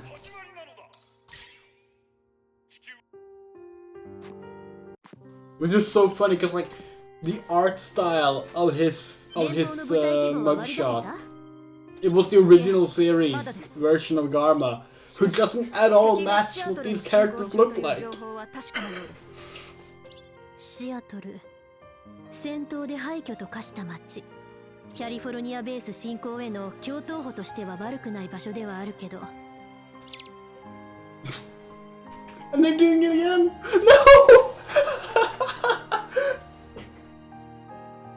木馬はとうにそこにはいないっていうのに、上層部はどうあっても do that. 弔い合戦の真似事をやらせたいのね。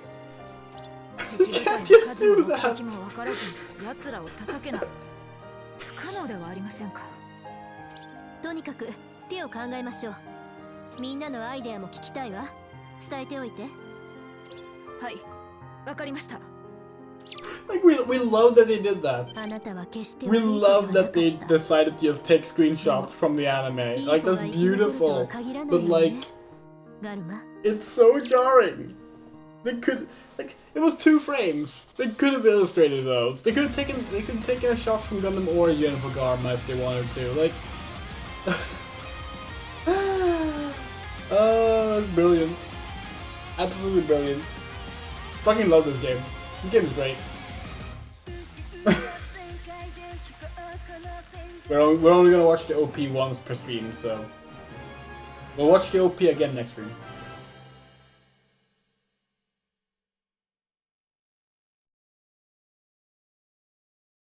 Oh, it's Halloween.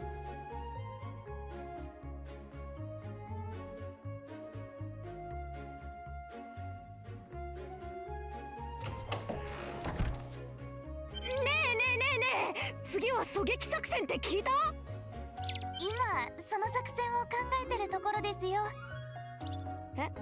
あ、そうなの？ごめん、思いっきり寝坊しまして。話を戻すけどさ、敵部隊の規模がわからないんじゃ一概に狙撃ってわけにはいかないよな。私の腕次第ということなら望むところだ。小細工はいらないさ。でもまずは偵察して。We would love to get a shot of the stained glass art here. It looks really cool.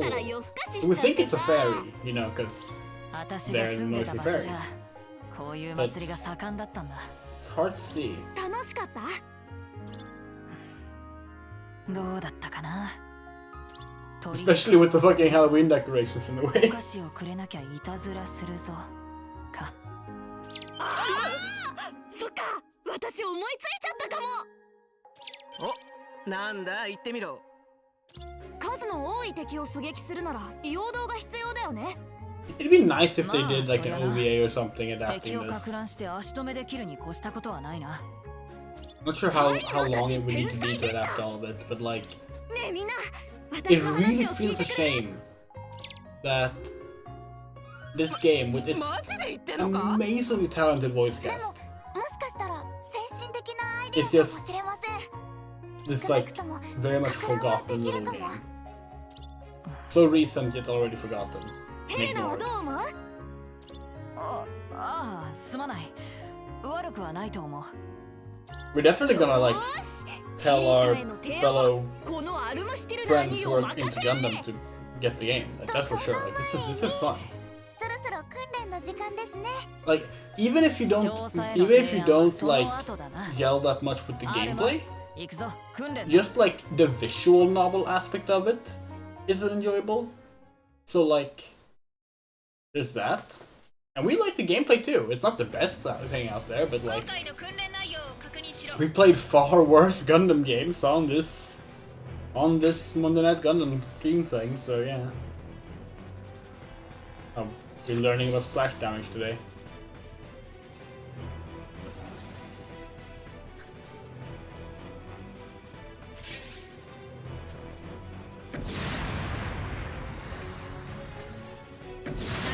It's a shame it's not out on PC, but considering how long it's taken them to get Battle バズーカは Operation 直 2 撃さ out, せるだけでなく爆風を意識して使うことが重要だ maybe this will be out on PC in like 4 years. 続いてバズーカを使った基本的な近接攻撃コンボの訓練を行う A few melee combos using the bazooka. What? After you connect, switch to the heat melee sword. Hit with downward strike. Okay.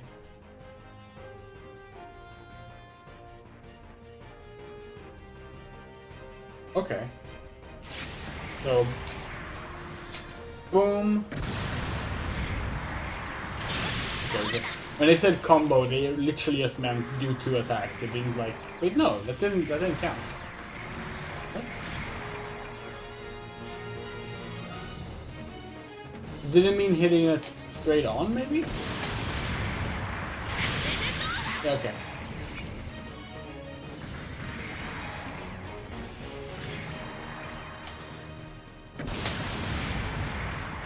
Fuck. It would have been nice if this game had a lock-on feature. This should be more Doujinshi based on this should be Doujinshi based on this. Like, that didn't count either? What?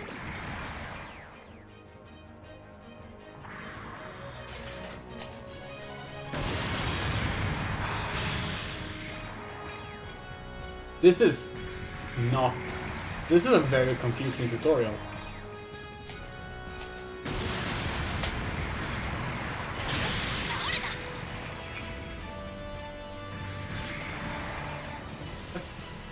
What are we doing wrong?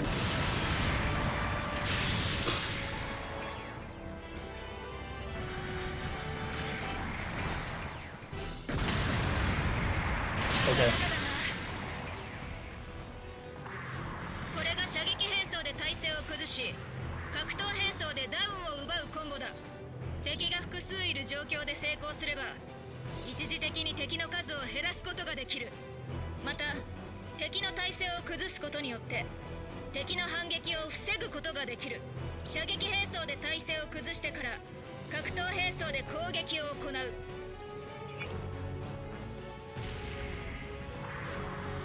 パイロットは特殊なスキルを得得することがある重要な内容なのでしっかりと覚えるように Skill gauge is full. Use your pilot skill. Okay. Fairy Step, Lilliputian Patch, Oberon Arts. Well, you know, they may have been given the fairy thing as a sexist remark, but they owned it, and we respect that.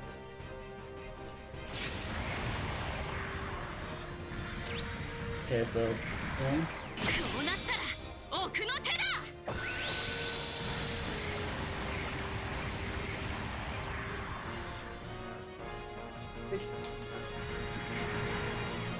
We're trying! Oh. Because they're overheated. いいぞ効果は様々だがどれも強力なものだ使いこなせれば戦局を変える強力な切り札になる。ただし体勢が崩れていたりダウン中は使うことができない。戦闘状況に合わせて使用するタイミングを測る必要があるぞ。続いてボイスチャットコマンドの訓練を行う。 Okay.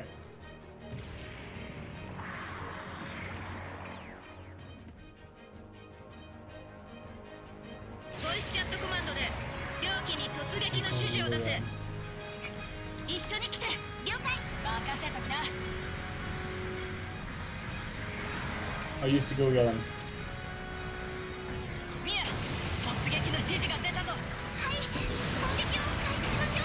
二人ともガンガンやっちゃえ。その調子だ。ボイスチャットコマンドでは様々な種類の指示を出すことができる。戦況に応じて細かく指示を出すことで戦闘を有利に運ぶことができるはずだ。これにて訓練を終了する。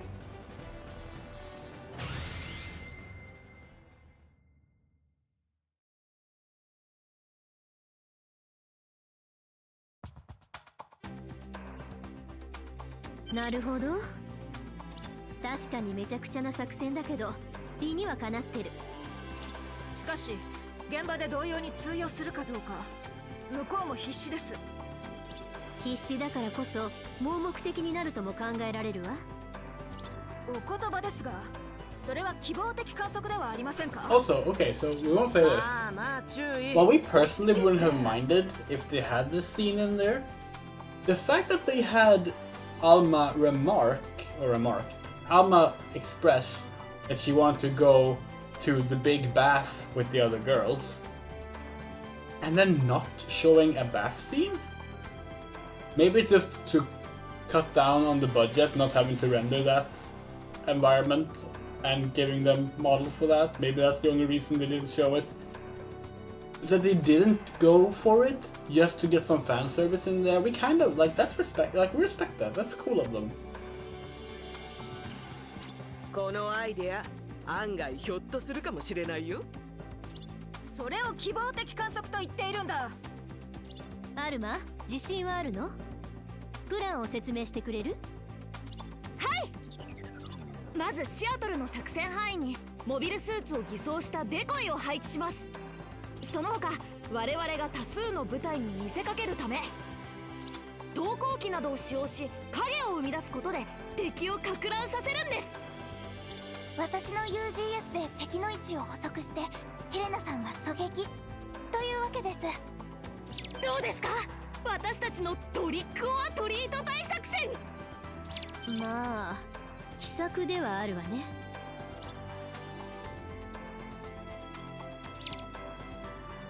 いいわ、やってみましょう。少々信じましょう、この子たちを。Well, you know, in the future of the Universal Century, obviously the Japanese bathing culture will have spread worldwide and space-wide. 今回の作戦はシアトルに進行中の敵輸送部隊の排除。モビルスーツによる護衛は明らかだけど敵部隊の総数は不明。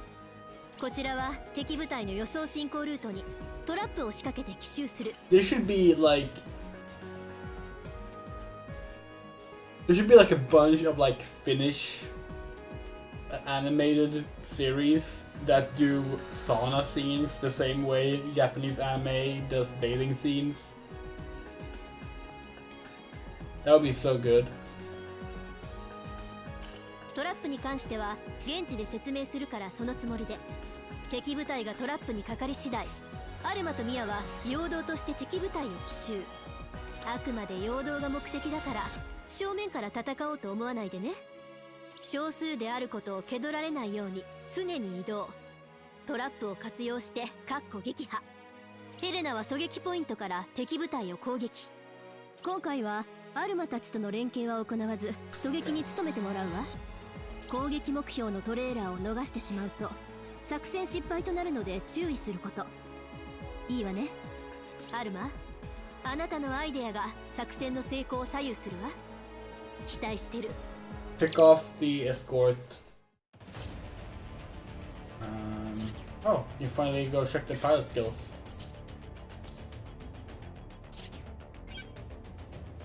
ミアはトラップなんかも作れちゃうんだね。トラップも兵器の一つですからね。知識は一通り押さえてあります。すごいんだけど、兵器の知識を一通り Oh, 押 they さ didn't えて mention る that she's 15 15. 歳女子って。可愛い顔して考えることがえげつねえのなんのって。知識はいくらあっても困りませんし、えげつないのはむしろ褒め言葉です。いや褒め言葉じゃねえからな。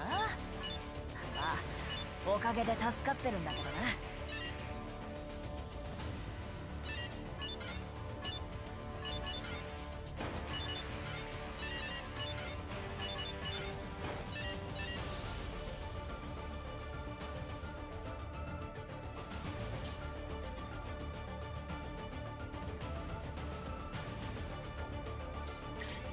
総員第一種戦 Did you know there's a wiki for bathing scenes? Like just for bathing scenes? トラップの使い方をしっかり復習しておけ。And it's like a really well maintained wiki too. Like it's not just like some little joke thing someone made. 投光器を使ってダミー映像を映し出すものとモビルスーツに偽装したデコイを作るものです。両方とも連邦軍のモビルスーツが近づくと自動的に作動します。私たちのモビルスーツには反応しないの？ Great. はい、識別信号によって私たちのモビルスーツには反応しません。へえ便利なもんだ。投光器は近くのビルにジオン軍のモビルスーツを映し出します。作動は短時間ですが撹乱効果が期待できます。敵が突然現れたり消え I'm getting a bunch of. We haven't been getting mentions on Twitter at all today, and then now when we're streaming, we're getting a bunch モビルスー apparently. ツに似たバルーンを使った撹乱になります。 Anyway, we love this concept of the inflatable このバルーンを Xeon 破壊すると decoys. 爆発が起こりモビルスーツの体勢を崩します。トラップの位置 Yeah, that is something they did in World War II. 黄色のマーカーが投光器のある場所、緑色のマーカーがデコイの場所です。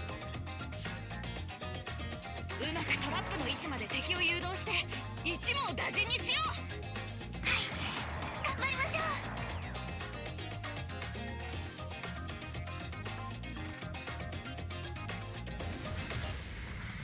セッティングは完了した。予定通りだ。よし、イルメラさんありがとう。ソナーに感、目標と思われる部隊が接近中。モビルスーツ複数と大型トレーラー。陣形からモビルスーツはトレーラーを護衛しているようです。よしトレーラーを最優先の攻撃目標に設定。護衛のモビルスーツを排除しつつトレーラーをやる。敵戦闘、作戦ラインを越えました。位置についてください。 This is gonna be interesting because this is よし、 obviously they're expecting us to like ヘレナ、あなたの腕を信じてるね。その前にさ work 言 with っ the ときたいこ tactics とが here. あるんだけど。何？死ぬなよ。当たり前だよ。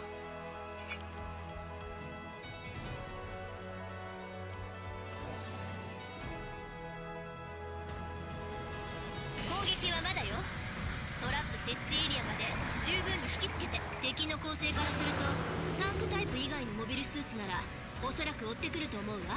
トラップで敵が混乱したら攻撃を加えながら次のトラップで誘導、敵の戦力を分断させながら確保撃破。いいわね。 Okay. わかりました。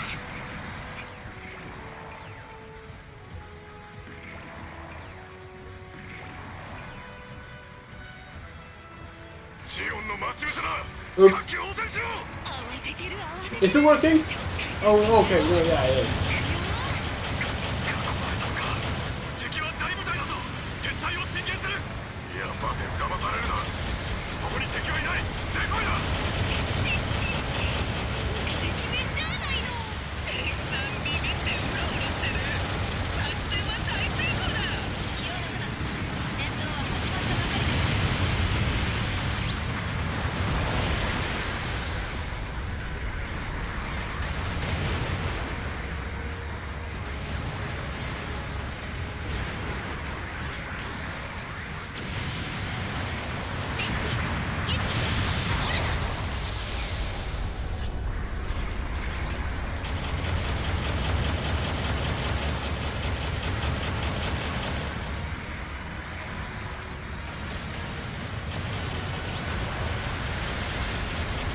maybe this isn't as tactically heavy as the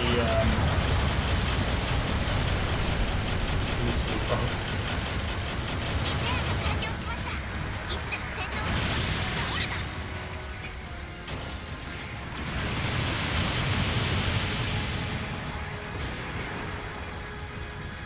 Like, this is now the second Gundam game in a row that we played on the stream, where before we played it, we had heard it was an RPG. And we consider ourselves to have a very loose definition of RPG. People often tell us that games we call an RPG are not RPGs. But we're not sure we would call this an RPG.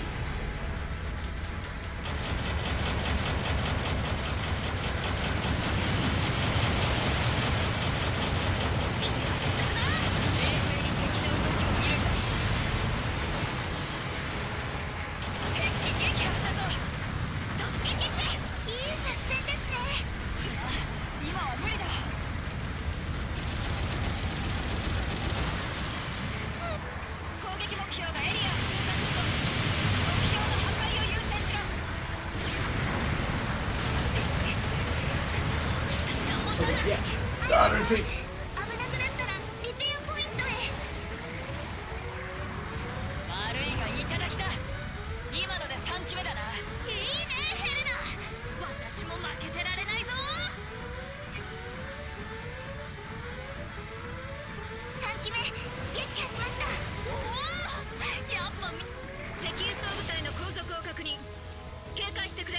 既成概念にとらわれないこの発想はモビルスーツ運用の日が浅い連邦にとって想定外以外の何者でもないでしょうね。何度も They don't let a trick escape. There's another one? 今日の連邦は不運だったな。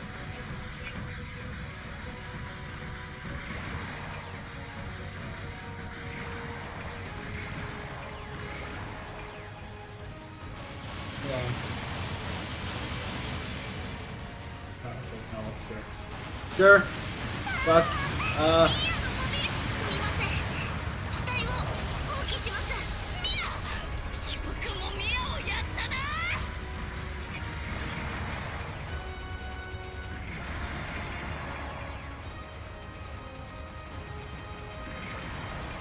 さらに敵輸送部隊が接近。おそらくこれで最後だ。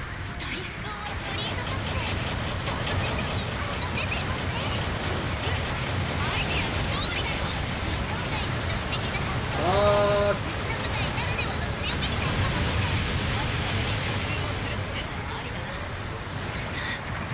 みみたいなもので。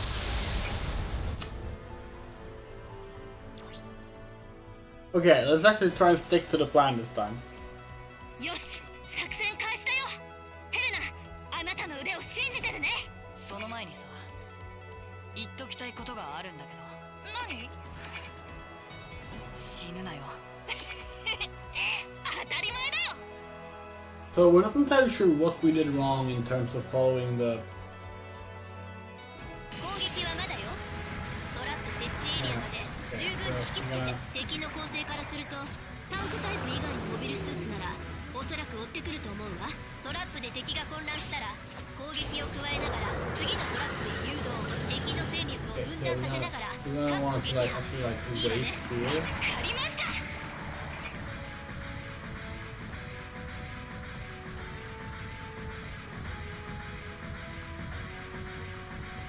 ジオンの待ち伏せだ。火器応戦しろ。慌ててる慌ててる。ちょっかい出して誘導。敵は大部隊だぞ。現隊を侵入する。山で騙されるな。そこに敵はいない。デコイだ。敵めじゃないの。たくさんビビってうろうろしてる。作戦は大成功だ。気を抜くな。戦闘は始まったばかりだぞ。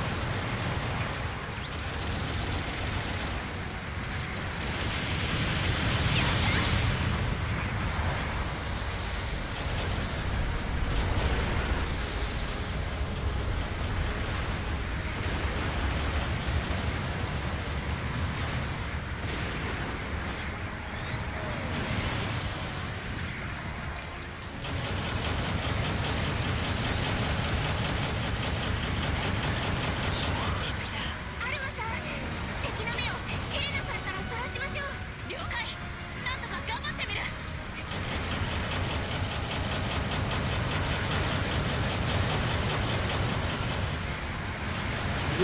barely doing damage to him. Like, リペア完了。持たない。脱出する。ヘレナさんの分もしっかりやってみせますから。電気撃破しました。攻撃目標が作戦エリアを進行中。あまり余裕はないぞ。調子いいかも。これはもう本物ですね。いや見やがって。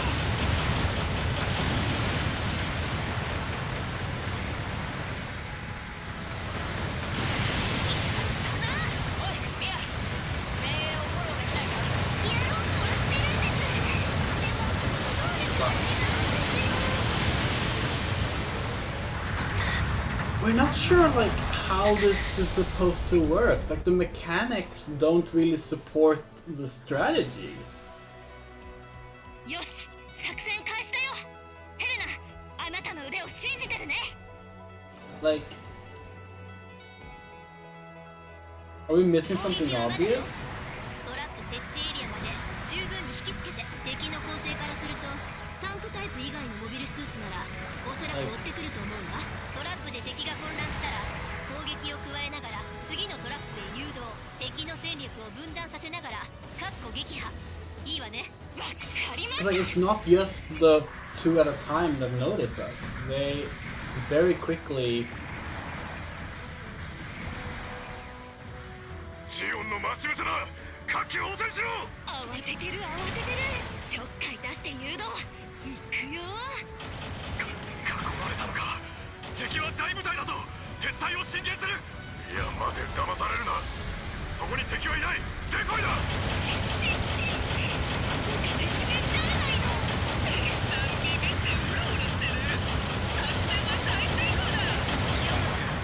戦闘は始まったばかりだぞ。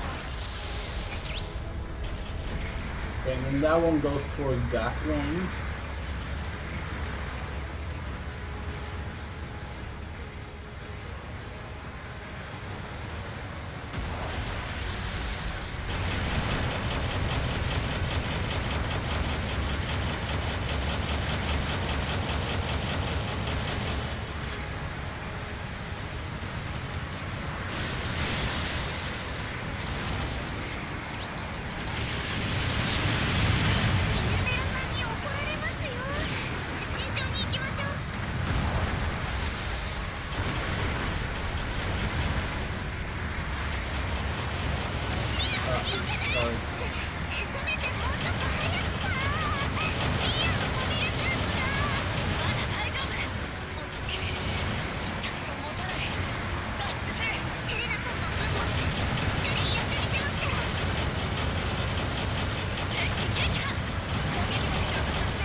Where's the next location going to be that we're supposed to like get them from?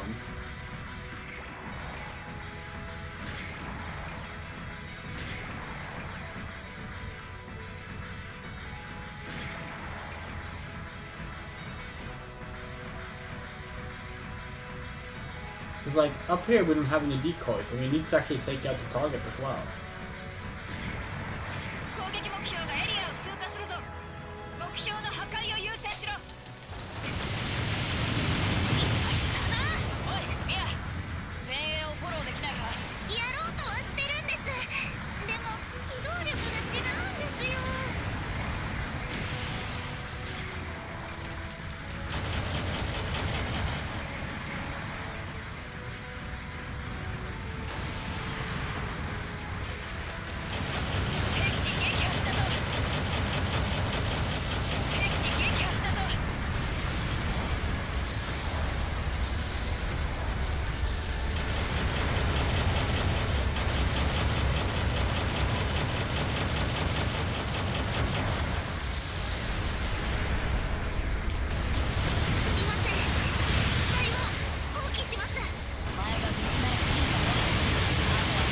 Jesus! Fuck! Oh, it's the gun tank. これ以上強くて機体が持たない。ヘレナさん、アルマさんが持ちません。私たちをうまく使え。チームプレイだ。 Well, that didn't go as planned. We're gonna try switching back to the bazooka, because clearly they want us to use the bazooka. Maybe that will help. ミアはトラップなんかも作れちゃうんだね。トラップも兵器の一つですから。総員第一種戦闘配置了解。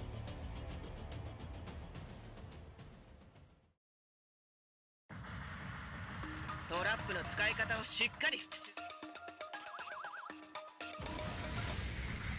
セッティングは完了した。予定通りだ。Yeah, they cut the stream soon though, because as we said, we have work tomorrow, so. 目標と思われる部隊が接近中。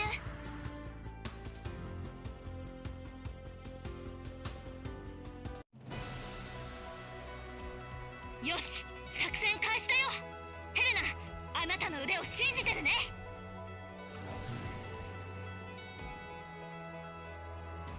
攻撃はまだよ。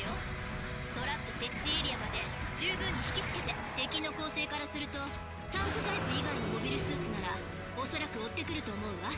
トラップで敵が混乱したら攻撃を加えながら次のトラップで誘導。敵の戦力を分断させながらかっこ撃破。いいわね。わかりました。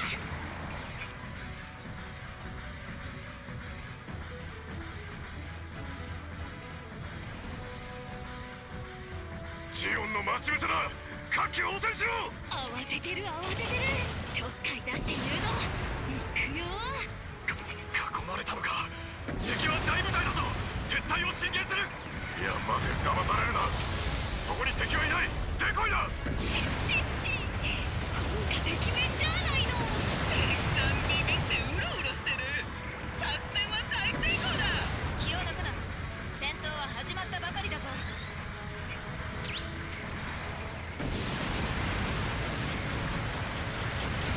リペアが完了しました。いつでも戦闘可能です。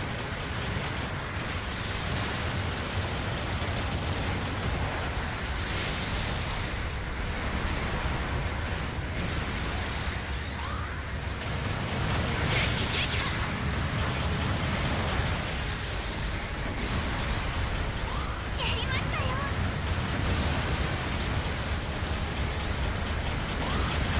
持たないかな。ごめん、無理だったな。あとは私が何とかする。機体が持たない。脱出する。ミア、ヘレナはちゃんと脱出した。はい、退避は確認しました。大丈夫です。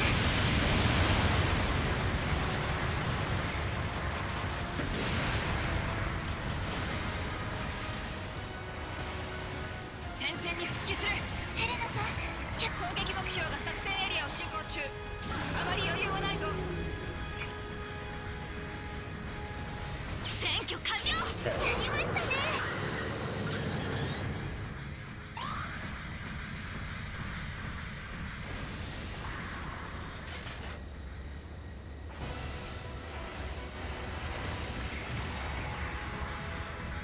もらった。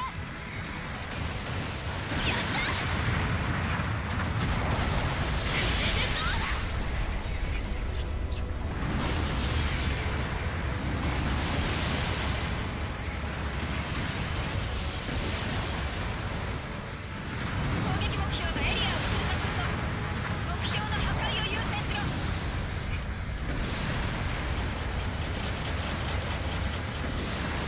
やりましたよ。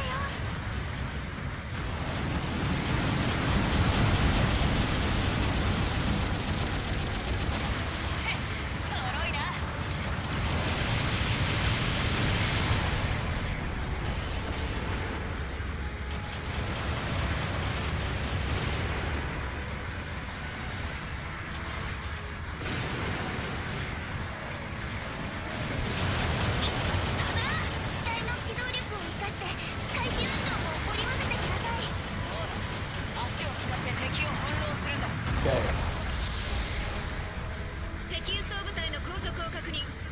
警戒してくれ。既成概念にとらわれないこの発想はモビルスーツ運用の日が浅い連邦にとって想定外以外の何者でもないでしょうね。何度も通じるような手じゃないけど、今日の連邦は不運だったな。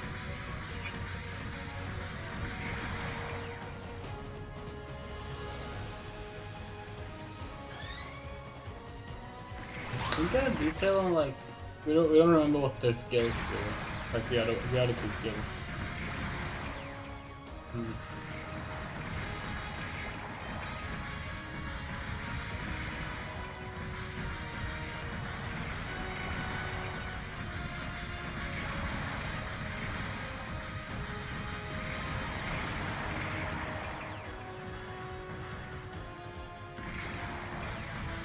さらに敵輸送部隊が接近。おそらくこれで最後だ。トリックオアトリート作戦、想像以上に効果出ていますね。アイディアの勝利だよ。予想外の女子的な発想ってうちの部隊ならではの強みになるかもです。勝つために工夫をするってのはありだな。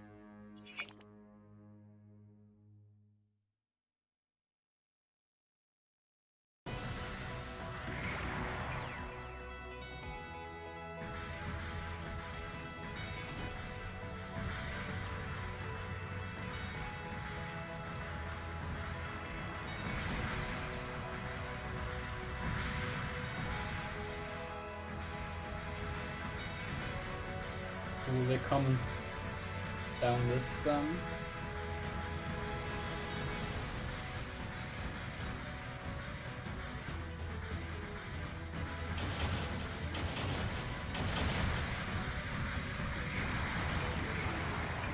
No. Okay.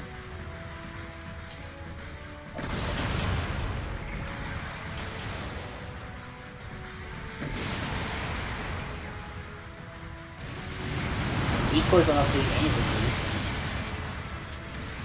It's kind of annoying. 外さない。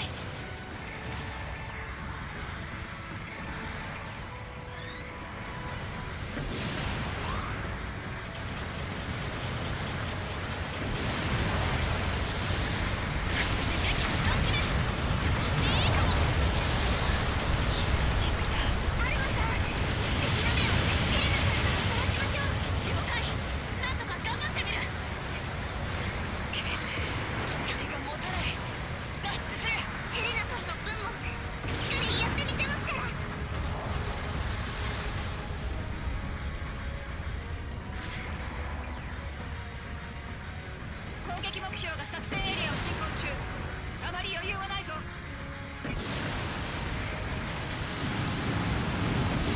私の切り札、行くぞ。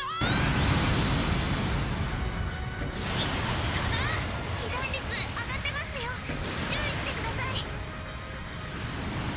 Ah!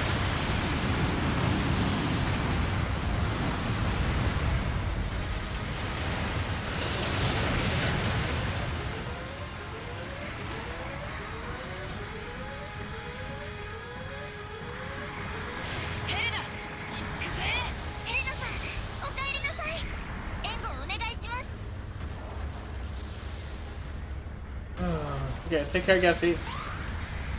Ah. そりゃないよ。ヘレナの下手っぴ。 Oh shit.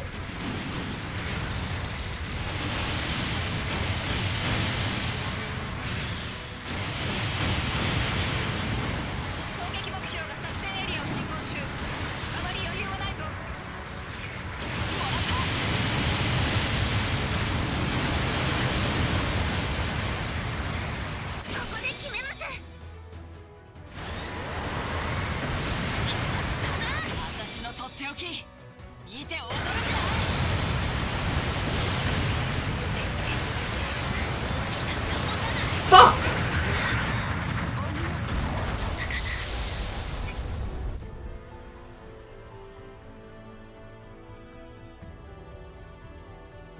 $230.